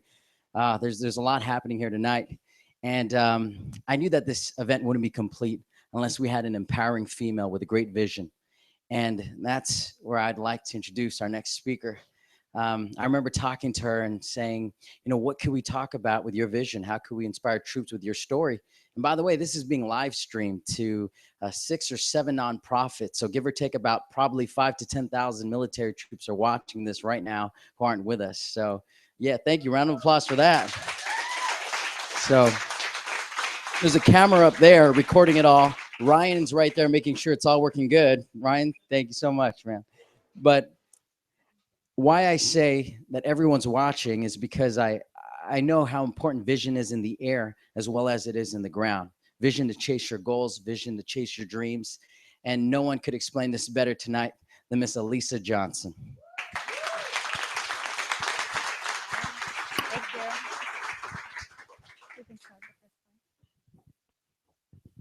Hi, good evening. My name is Alisa Johnson. Thank you for Chris and Clever Talks for inviting myself and all the other speakers tonight. I'm here to tell you my story about how a single idea inspired me to create change. In my day job, quote unquote, I am a U.S. Marine. I fly the KC-130J Super Hercules, and I'm stationed here at MCAS Miramar in San Diego. I've served for 5 years, and I have done a deployment to Kuwait in support of Operation Inherent Resolve. In addition to being a Marine, I'm also a nonprofit executive. I'm the president, CEO, and co-founder of the nonprofit organization Dogs on Deployment, which is a national network that connects deploying service members with volunteers willing to board their pets during their service commitments. And I could not have started a nonprofit organization helping animals if I wasn't an animal lover myself. I'm afraid to admit that I am the proud mom of 2 dogs, 2 cats, and 2 parrots, and I have fostered 9 dogs. Yes, I don't recommend doing all of them at the same time. It's my love for the military and the love for animals that really inspires me to continue to run Dogs on Deployment despite my breaking points. So why am I here? I'm here because of this guy. This is my 8-year-old Australian Shepherd named JD. He is being reunited with me in this photo after I had just returned from deployment on my flight line. My husband, Sean, who's here in the audience, he also serves active duty in the Navy. We adopted JD when we had just gotten engaged. Of the 10 years that my husband and I have been together, we have been separated nearly 7 years due to our military commitments, deployments, and PCS moves. So JD has really been like our glue. And like many military families, he is a member of our family. We always thought that we would have a plan in place for JD, but in 2011, I had just commissioned into the Marine Corps. I was scheduled to attend 6 months of training at the basic school, which is a infantry-centric school required by all Marine Corps officers. And at the same time, Sean was scheduled to deploy. And we found ourselves realizing we had no idea what to do with our dog. So we started looking into professional kenneling, boarding, and we found that the cost to board him was going to be a small fortune, but it was something that we were willing to do because he is a member of our family, and we would do anything we could in our power to keep him a part of it. We were lucky. A distant relative heard of our situation and they volunteered to step up and watch JD, and we were completely relieved. We couldn't believe it, especially because he is completely neurotic, very misbehaved, bolts out the door, pulls on the leash, barks in the car. He's terrible. But we were relieved. But it got us thinking, okay, so we're 2 military officers, we're college graduates, we have family, you know, we have the financial resources to board him if we needed to. What about the military members that are younger, that don't have that support system, that don't have the financial means to do that? What do they do with their animals when they go on their service commitments?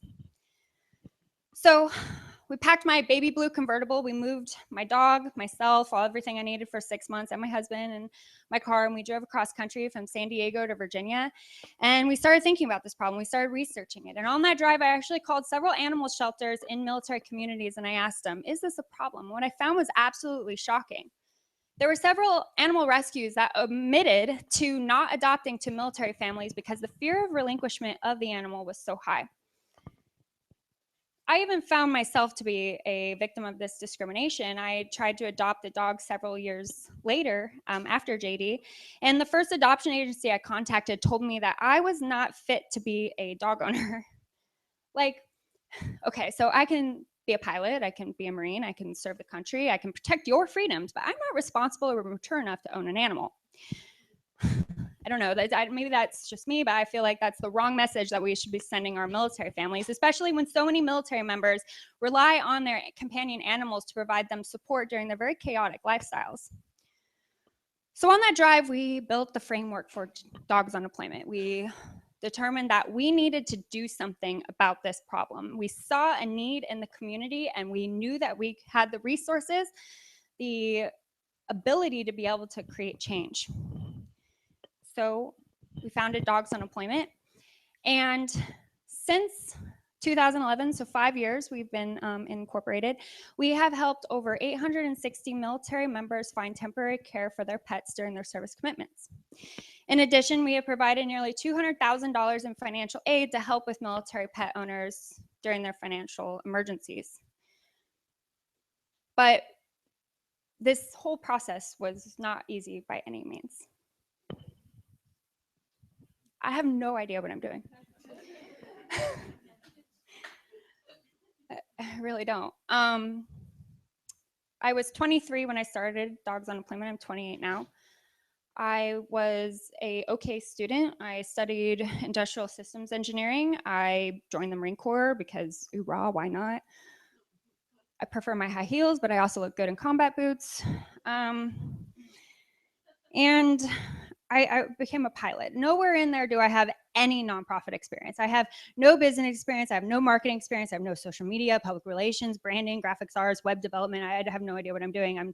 I just decided one day, hey, this sounds like a good idea. I'm going to start a nonprofit. My husband was like, yeah, babe, go for it. This is pretty much what my bookshelf looks like.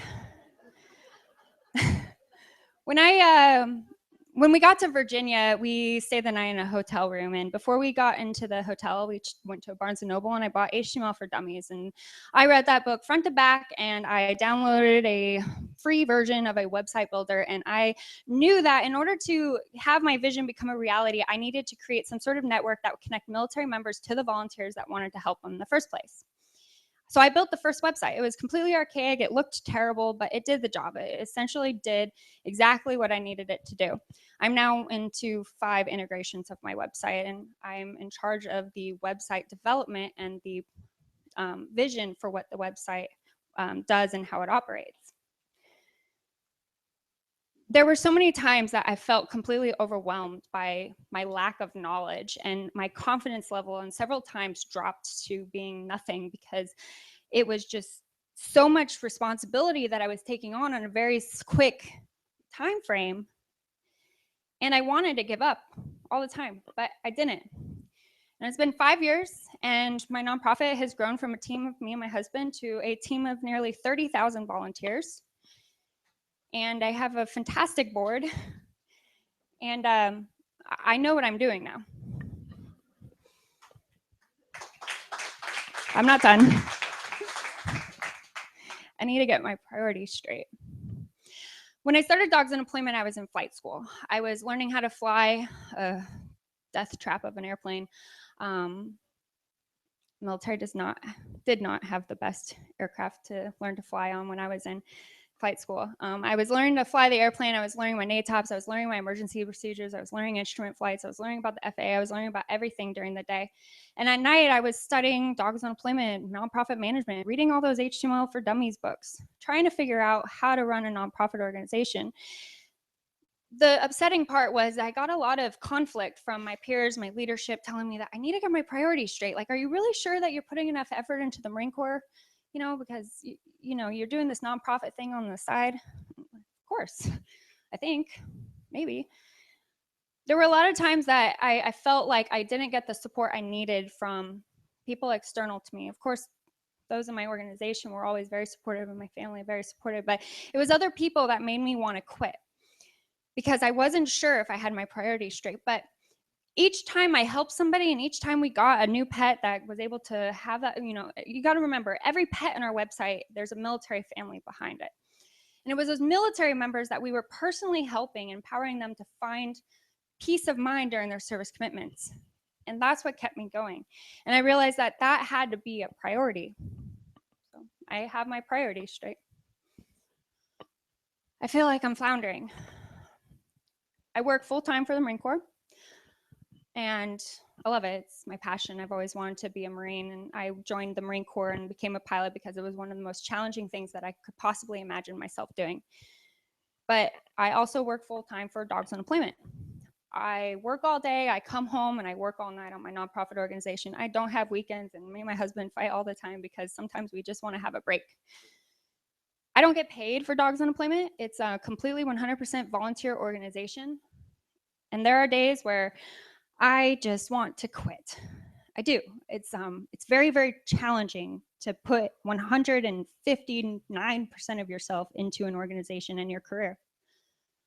But I couldn't do this by myself, and I definitely don't. I have an amazing husband and family that supports me. I have amazing volunteers who, some of them are in the audience tonight here, that support me. If it wasn't for them, if it wasn't for all the people that I was able to bring into my vision and motivate them to want to support the organization and have ownership to what our mission is, it motivates me to know that they're motivated back to be able to keep going. And because of that, I'm able to stay afloat, and I feel stronger because of it. If I'd given up, all of these breaking points made me want to quit. But a few years ago, I got an email from a Vietnam veteran, and he told me that he needed help for his 2 cats. And I said, okay, well, we help veterans, but we do have certain requirements for our organization. What's your situation? Let's see if we can help you. And he told me it wasn't for me. It was for my son. His son was a Marine Corps sergeant that had deployed to Afghanistan. He got blown up in an IED, and he lost both of his legs and his arm. And he had 2 little girls and a wife who left him. And his family, his parents, had moved from the East Coast to the West Coast in order to be with him during his recovery. They were waiting for his house to be built, a disabled accessibility house. And they were living in base housing at the time, and base housing has pet restrictions. They wouldn't accept their cats. So for 6 months, this Vietnam veteran, father of a Marine, the survivor, needed boarding for his 2 cats. And I said, of course, how could I not help you? That is the epitome of what it means to want to, create an organization to help people. Of course. And so indeed we did. We fostered his cats and he was able to reunite with him. But that's what you do. If you've given up, if I'd given up, if the organization was never started in the first place because I was scared of starting it, I would have never been able to help that military family or the 860 plus other military members that we've helped. It's hard to do something. In our generation of millennials, especially those that serve in the military, we are uniquely empowered to feel like we can make change in the world. We are unlike any other generation of people. We are so strong, we are smart, we have vision, we have motivation, and we have a great group of peers that support us in that cause. Just think of Clever Talks. Whole group of millennials that want to make change for military millennials. The cost of doing nothing is so much greater than the cost of doing something. If you see something in the world that you want to change, that you believe that you have a solution for, don't just stand by and say, someone else will do it. Do something. Thank you.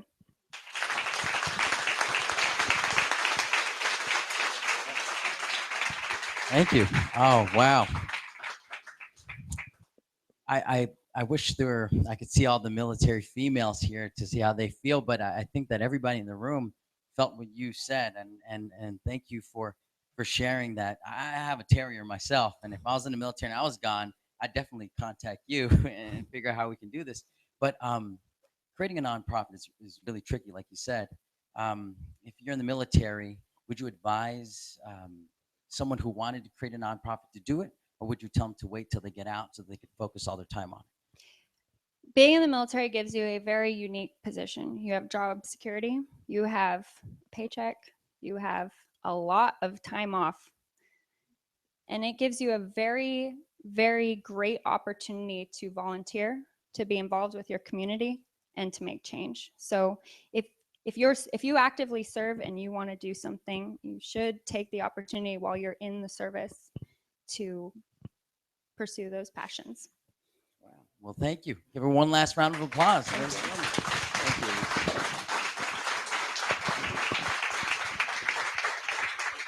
you. Wow. That inspires all of us to create a nonprofit, and that's what Clever Talks is doing to transition into becoming a nonprofit. So we've got 2 speakers left, and it was great to I guess I could call her my peer. I'm 27, she's 28, and the fact that we're all in our 20s and some aren't, but we're making a difference is a really cool thing. And one of those other younger guys that I was really happy to meet, who's our next speaker, he was a Navy SEAL. And his breaking points are very interesting because it focuses more on him leaving the service. So please give a round of applause for Perry Yee.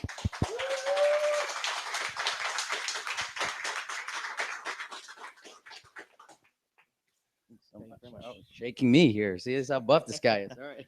Thank you. Hello, everybody. I want to start off by saying 75% of our population suffer from glossophobia. Who knows what that is? Anybody? Glossophobia, fear of public speaking. So I am in that 75%.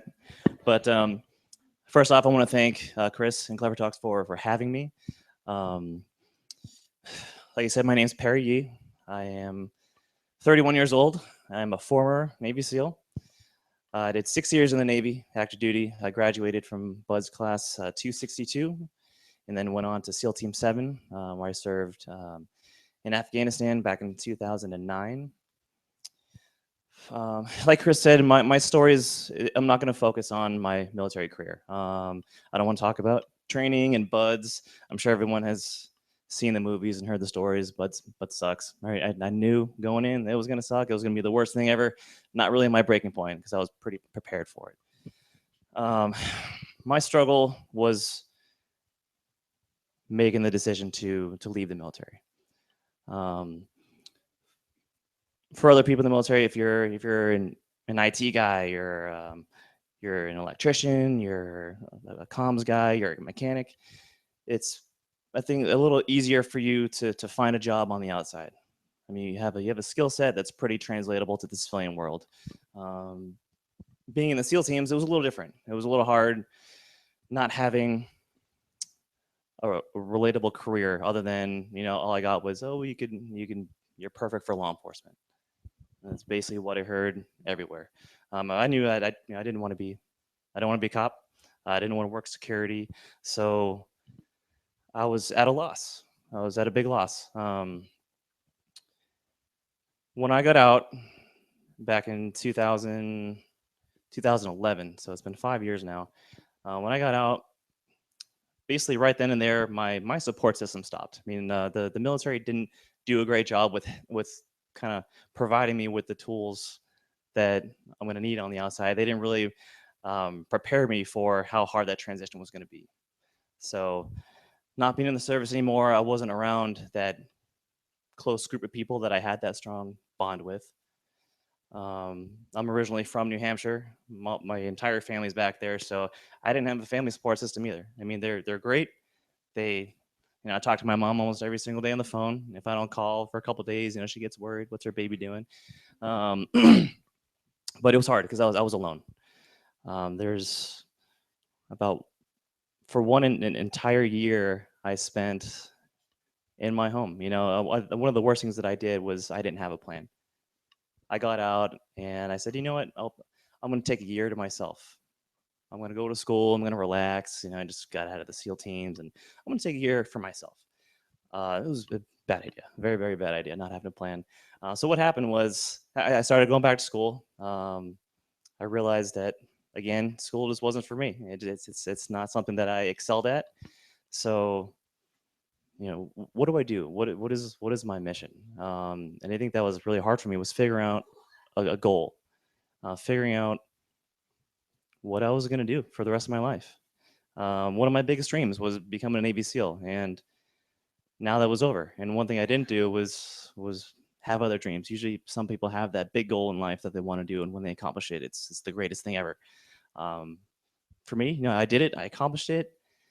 Time to move on. And I had no direction, no support, no direction. I started battling very heavily with depression. It was a very, very dark time for me. One thing that did help me tremendously was I got a dog. First off, I mean, I was alone. I ended up figuring maybe I need some responsibility. I need some companionship. Get a dog. I have an awesome, beautiful Siberian Husky named Dexter, after my favorite serial killer. Right? Because that's healthy, having a favorite one. So actually, I want to thank Mr. and Mrs. Johnson for what they do. The company that you guys have is phenomenal. I didn't have my little guy while I was on active duty, but he's been a lifesaver for me outside of the service. So thinking about what I want to do, it was just an ongoing battle that I had with myself every day. So then I figured out, okay, what am I good at? That was a tough question. Everyone's their own worst critic. For me, it was, I'm not really good at anything. I didn't really excel anywhere. So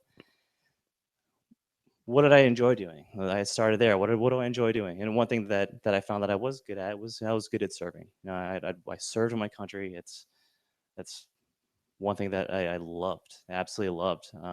That's the one thing I miss about being on active duty was being able to say, very proudly say that I served my country. What do I do now? I sit at home by myself, got no job, not in school. I got no friends, no family out here. It was hard for me. But so I figured out, how can I give back again? So I started looking for, I ended up getting some measly jobs here and there. I worked, my first job out of the military, I was with a competitor group. And what they do is, what I did with them is I put on the rock and roll marathons around the country, which was a great experience. I got to travel the country, see a lot of awesome cities, meet people from all over the country. But it wasn't for me. I went from being one of the elite warriors in the world to setting up stages and putting up fences that people so that they don't get hurt when they're running. So I had it's time for me to move on again. So after that, I ended up working at a shooting range, thinking, okay, you know, I get to work around guns, get to carry a gun at work. It's pretty awesome.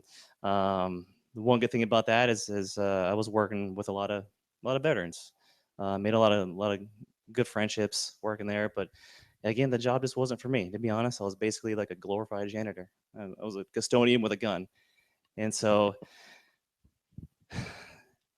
it's hard to think sometimes that maybe I don't have a purpose. Maybe that was, you know, everyone has a path. Maybe I excelled and I lived my dream in my early 20s, and that was it. Maybe that was my peak, and it was a tough battle for me.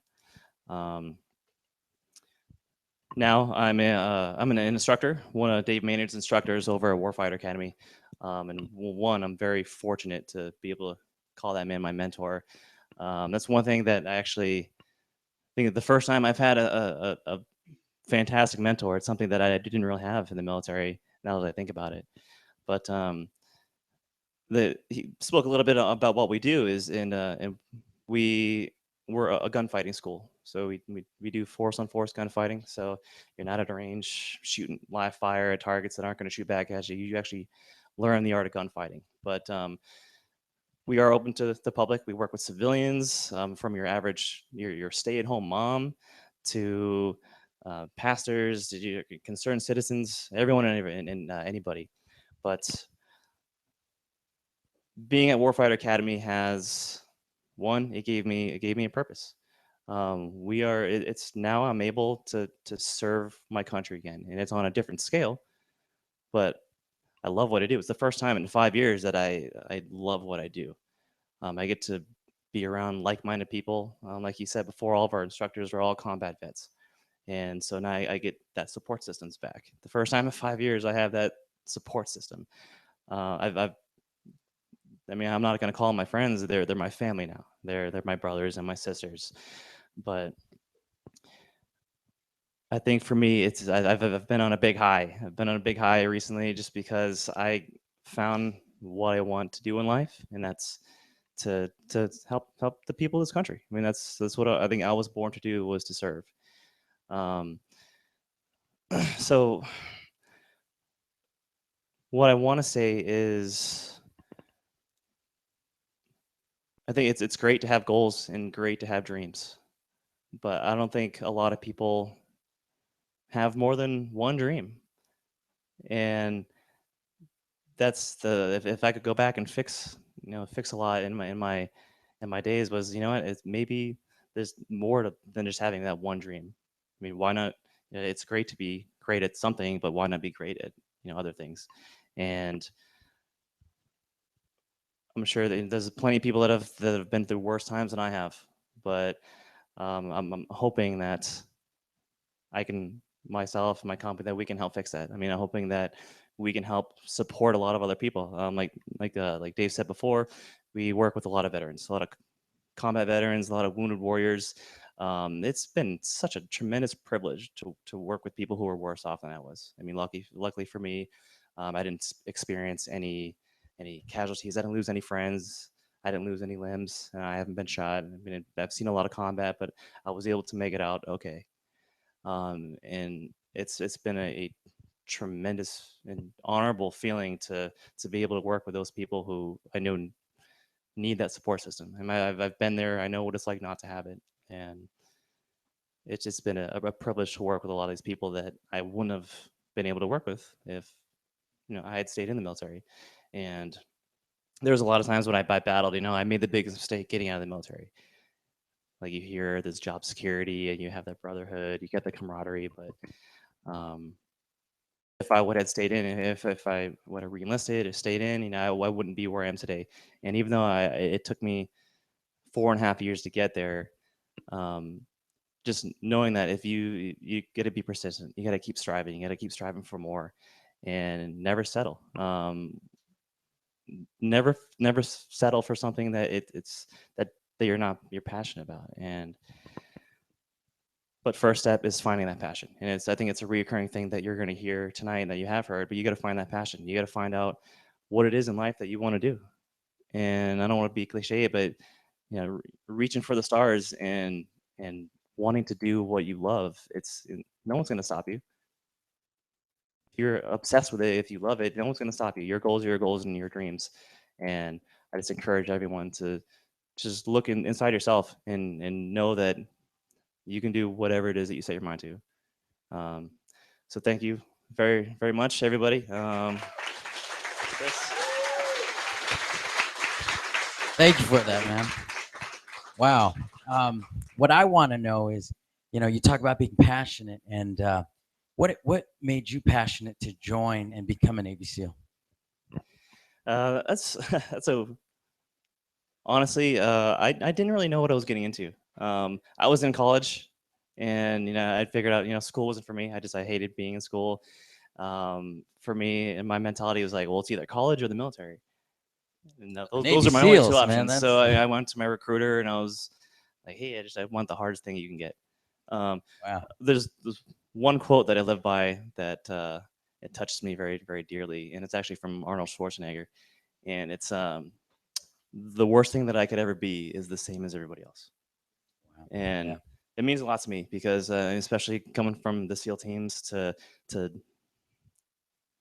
having no passion, like it's hard for me to be elite, right? This elite warrior to being just your average Joe, and that's something I couldn't live with. So, wow, thank you, Perry. Round of applause for Perry Yee here. Wow, we are finally to our last speaker, ladies and gentlemen. Our last speaker is a military AH-1Z helicopter pilot. I remember I said AH-17. He was like, no, you got to get that right. It's AH-1Z.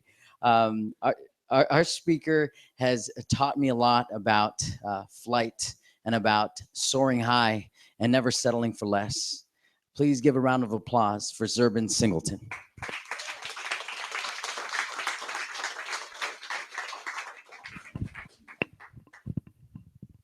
First, I'd just like to thank Chris and everybody to put on this event, the union and all the sponsors. It's just an awesome opportunity to see all these smiling faces out here. Shh. It's so quiet you can hear my mind think. It's like a ride. My words rush the paper through ink.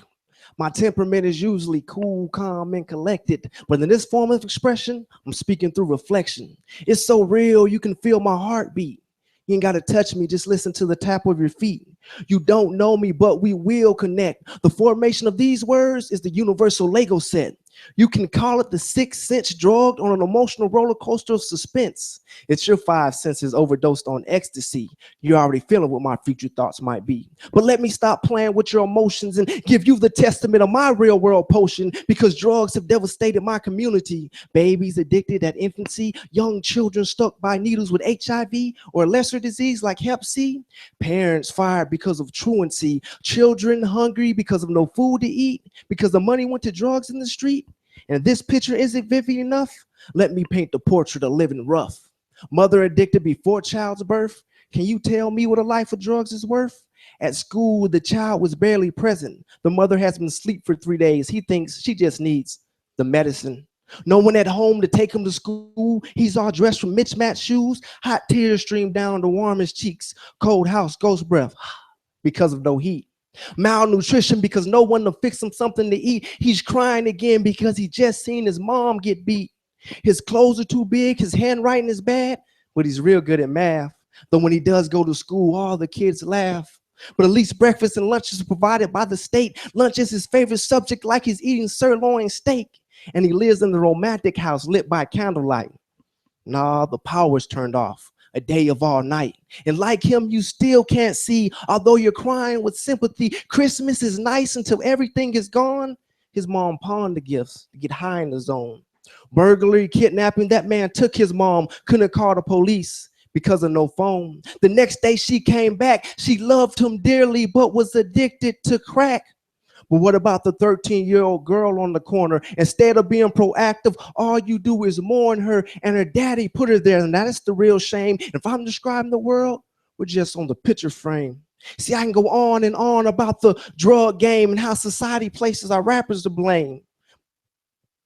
And how society places our rappers to blame when in realization that majority of what they say is facts. So don't blame hip hop for the misguidance of our children. Ask yourself, what have you done for your own kin? If the world is love, then it's spelled S-I-N. See, I can't wait to meet my Father in heaven, but first you have to learn to forgive your trespasses from within, overcome your past, because today you can begin to save a child, educate a man, live by example, and show the right ways. Here's a paintbrush, paint a masterpiece for no pay. How we doing this afternoon?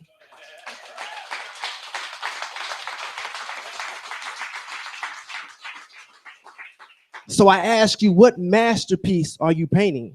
Does it depict the dreams and goals of your life? Or is it filled full of the pitfalls and the breaking points that you never overcame? See, this paintbrush has been passed down from generation to generation, and every great man and woman has held this paintbrush. And now you hold this paintbrush. And I ask you, what are you painting? Does it enable you to go far? See, when I say FAR, that's an acronym that has been prevalent in my life. The F in FAR stands for faith. See, I had to have faith in God to overcome some of the things that I face. And you have to have faith in yourself. If you don't believe in yourself, who else will? The A stands for attitude, because you have to have a positive attitude. If you woke up this morning thinking you're having a bad day, you woke up on the wrong side of the bed, then you're right. That's how your day will be. But if you woke up this morning knowing that you'll be somebody, that you'll go somewhere, that you'll do something, then you're right. That's how your life will be. And the R stands for reaching, because you have to constantly reach for your goals and work hard at it. See, many people stop when they get to a breaking point. But if they just kept going far, just a little further, that breaking point might have been a breakthrough to what they were trying to reach. See, William Arthur, he said that adversity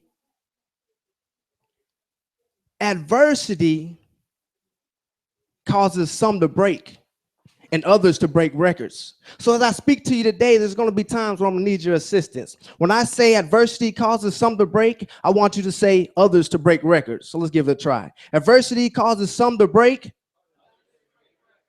Adversity causes some to break. See, I was born November 10th, 1984. And when I was born, it'll be the first and last time I was addicted to drugs, because my mom has been on drugs just about all my life. So when I was born, I might be what you call a crack baby. My heart was beating too fast. I was premature. And the first miracle in my life is that I grew into a healthy young baby. And growing up with my mother, see, she didn't always make the best decisions, but she laid a strong foundation. And the first thing she taught me how to do was how to pray. We used to get down on our knees every night and say this prayer: now I lay me down to sleep, I pray to God my soul to keep. And I think I see a few of you saying my prayer. And see, back in the day, we would have had a simple misunderstanding. I thought I was the only one in the world that knew this prayer until I seen this little boy on TV say my prayer, and I got upset. But eventually I understood that whatever helps me can help the next person. And growing up with my mom, I've seen different things like domestic violence. I've seen her get beat. I've seen her with a broke leg, broke arm, black eye. I've seen drugs. I've seen her use them, sell them, cook them. There's times where we've been homeless. And growing up in Alaska, it gets pretty cold. And I can tell you that being homeless in Alaska, people commit crimes just to go to jail so they can get out of the elements. But we were always protected from the storm. Now, it might not have been the prime real estate like Monopoly, Boardwalk, or Prime Place, but it may have been that day shelter, or that shelter for battered women, or it may have been in that small apartment with 9 other people with drugs were in and out. But we were protected from the storm. And see, growing up with my mom, I seen different things like this. And you probably can kind of hear that I have a Southern accent. And no, that doesn't mean I'm a black Eskimo. I grew up in Alaska or anything. I eventually moved down to Georgia. And when I got down to Georgia, somebody asked, what made you move from Alaska to Georgia? And I began telling them this same story I'm telling you. So my mother, she was on probation because she had been in and out of drugs for different, in and out of jail for different things. And a bounty hunter was coming over, and they were just supposed to sign some papers, but she was probably high at the time. So when the bounty hunter got there, she said, I'm not going back to jail. See, we lived on apartment 3 with her boyfriend on the left-hand side. So the bounty hunter comes, she runs down the stairs, they get in a scuffle, and then bam, he shoots at my mom at point blank range. I hear my mom scream. She runs back up the stairs. She turns right. She opens the drawer. She grabs a butcher knife. She runs in the back room and she locks herself in. And I knew my mother was a nurse in the Army before I was born, but I'm like, I don't think she can do surgery on herself. The ambulance get there. The police get there. They break down the door and they disarm her. And there's 2 holes in her shirt the size of a $50. One where the bullet entered and one where the bullet exited. And I can tell you that by the grace of God, that bullet didn't hit her that night, but she ended up going to jail. And see, I didn't understand. I'm like, why is my mom going to jail? She had violated her probation. There was drugs in the house and a shotgun. And this time when she would go, it would be for a couple years. And when she would go to jail, I would often go live with her sister, my aunt, or I would go and live with my cousins who lived down in Georgia. And see, I've been wanting to fly since I was a little kid. And in my mind, when my aunt gave me the decision to move down to Georgia, I was like, if I move down to Georgia, I get to fly in an airplane. So at age 10, I'm like, I want to move down to Georgia. So through all these things that happen, you might think that statistically, by now, I'm 31, I probably should either be dead or in and out of jail or something like that. But see, adversity causes some to break and others. So I was determined to continue to go far. So I got down to Georgia, and I can tell you it was a little bit different. They talked a little funny. The weather was a little different. And the teacher must have told them they had a student from Alaska coming. So the kids are asking me all kinds of questions. Did I live in an igloo? Did I ride sled dogs? Some of you have those same questions. No, it's just like anywhere else. And so about that time, it was a career fair, and I learned about becoming an astronaut. And I'm like, man, that's pretty cool. I want to do that. But there's a problem. I had to go to college. My parents didn't have money to send me to college. There was no male in my family that had been to college yet. So what was I to do? Was I to give up? Was I going to let that be one of my breaking points, or was I going to continue to go far? So I knew to go to college, I had to apply myself in school, I had to apply myself in sports. I'm going to tell you, I wasn't the smartest person, but I was determined to reach for my goal and work harder than everybody else. So that's what I did. I started to get good grades. I was captain of the football team, a state champion in wrestling, and everything's going good. I'm supposed to graduate as valedictorian. And I'm going to tell you, it's not because I was the smartest. It's because I worked harder than everybody else. And I really haven't talked about my father much, but he's supposed to be coming to my graduation. But he left before I was born, and I had the chance to meet him when I was 15. And when I went into that situation, see, I kept my positive attitude, and so it allowed us to grow and become good friends. And a week before I'm supposed to graduate from high school, I get hit head on by a drunk driver. I break my collarbone, and they say it only takes 7 pounds of force to break your collarbone.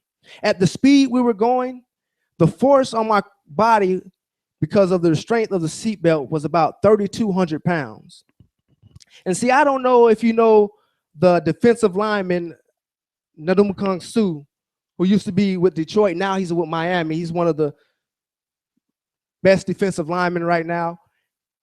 And they say that sports science measures the hits that he puts on opposing players at 3,200 pounds of force. And this is the force that hit my collarbone. And see, this was a physical breaking point. And it could have turned into a mental breaking point because I had been accepted into the Naval Academy, one of the top 10 hardest schools to get into. But because of my accident, they told me I couldn't come that year. The only other place I had applied to was the Air Force Academy. It's May, and what am I supposed to do? It was a breaking point. Was I going to continue or was I going to give up? See, my next goal to reach for was to get to college. So I went to Georgia Tech. I told them my situation, and they allowed me to come to Georgia Tech that year. See, adversity causes some to break and others to. So I went to Georgia Tech. I walk on the football team. Eventually, I leave Georgia Tech and go to the Naval Academy. And your first year at the Naval Academy is kind of difficult. I kind of equated to being in jail, but you get to leave from 12 to 12 on Saturdays. And so I called my dad for Christmas, and he doesn't answer. And he doesn't return my call, which was pretty peculiar. And then I get a call from his wife, January 3rd, 2005, and she told me he committed suicide. He shot himself in the head. And I've only known him for 5 years, and we really started to grow. So what was I supposed to do? Was I going to let that be a breaking point in my life? Was I going to give up? See, I had to keep my faith. I had to pray about it. It took prayer. I had to keep my positive attitude. I had to continue to reach for my goal, which was to make it through this first year at the academy. And that's what I did. I started my last 2 years on the football team. I eventually became brigade commander at the Naval Academy, which means you're in charge of all 4,400 midshipmen. And I graduated in May of 2008 with a Bachelor of Science in Aerospace Engineering. And I was commissioned into the United States Marine Corps, one of the finest fighting force the world has ever seen, with follow-on training to be a pilot. And now that's what I do. I get to fly the H-1 Zulu Cobra, which is one of the baddest helicopters known to man. And it's just an awesome opportunity. See, breaking points, I feel, are self-imposed, or what people impose on you. Nothing can stop you but yourself. See, when I was growing up and somebody told me I could do all things through Christ which strengthens me, that was my kryptonite to my breaking point. There's no breaking point that can stop me. And when you know that and believe that and understand that you're holding that paintbrush to your masterpiece to go far, there's nothing that can stop you. So let's recap on what we talked about today. The F in the FAR stands for, everybody, some people's listening, faith. The F in FAR stands for faith. See, Dr. Martin Luther King said faith is taking the first step when you don't see the whole staircase. That faith is going to allow you to go far through your breaking point to reach your breakthrough. The A stands for attitude. See, you have to have a positive attitude. See, in school, they used to tell me that my attitude determines my altitude and the skies are the limits. But then I heard somebody say, don't tell me the sky's the limits when I've seen footprints on the moon. And the R stands for because you have to constantly reach for your goals and work hard at it. Reach through that breaking point so you can get to that breakthrough. See, there's a small line between success and failure. And if you've never failed before, it's hard to tell which side of the line you're on. A failure isn't a breaking point. It's usually a stepping stone to a bigger opportunity, to that mountain you need to overcome. And as long as you keep stepping, you'll go from crawling to walking to running, and you'll make it. As I close today, I would like to leave you with one last quote by Dr. Martin Luther King. He says, the ultimate measure of a man is not where he stands in moments of comfort and convenience, but where he stands in times of challenge and controversy. So I ask you, where will you stand? Where will you stand in times where your breaking point is just about to break you? I pray that you stay strong. I pray that you go far. I pray that you stand with God. Thank you. Thank you so much, Zerbin. You're inspirational. I can never look at a paintbrush the same anymore. You taught me to paint my dreams, and I think that's what we're all doing here. We're all manifesting something, and it was a great metaphor. But I'd like to know, because you said something very beautifully, even from when we wake up in the morning, you know, that's exactly how we're going to dictate how we live our lives. Are we going to be positive? Are we going to be negative? So, I mean, tell us what your morning ritual is when you wake up so that we could get some insights whenever we wake up tomorrow. My morning ritual, as soon as I wake up, I'm like, man, what time is it? I get quick. I'm out of the house in 15 minutes after I wake up. I got to maximize my time to the max. I try to start off with prayer. I brush my teeth. I put on my uniform. Then I'm off in the car and off to work. I don't have time to waste. Nice. And also, since you talked about your uniform and your active duty, what inspired you to serve? What inspired me to serve? So, I mean, I just remember growing up when I was a little kid playing with like the tall army men that were like this tall and get made fun of because they used to tell me they were dolls. And like I said, I always wanted to fly. I wanted to do it in the military. And then when I was at the Naval Academy, you get to see both Naval officers and Marine Corps officers. And it's how I carry my life of trying to be the best of the best. And that's what the Marine Corps encompasses. So with that, I wanted to fly. I wanted to also have the opportunity to fight on the ground. And then my birthday is the same as the Marine Corps, November 10th. So it was kind of like destiny. That was meant to be. Round of applause for that. That's amazing. And as we wrap up tonight, what extra advice could you give for everyone in the audience, civilian or military, it doesn't matter. Any last tips? Just always go for your dream. There's a lot of people that told me what I couldn't do, whether it's majoring in aerospace engineering and playing D1 football, or even going to college or getting good grades or making it to where I am now. There's going to be 1,000 critics, but you're always going to have one or two that's in your corner. And as long as you believe in your dreams and believe in yourself, and you got that small circle that's going to believe in you, do what you love to do. Don't do what you have to do. Don't do what you have to do to get to where you love, but don't do it just for the money. Do what you love to do. Wow. Thank you, Zerbin.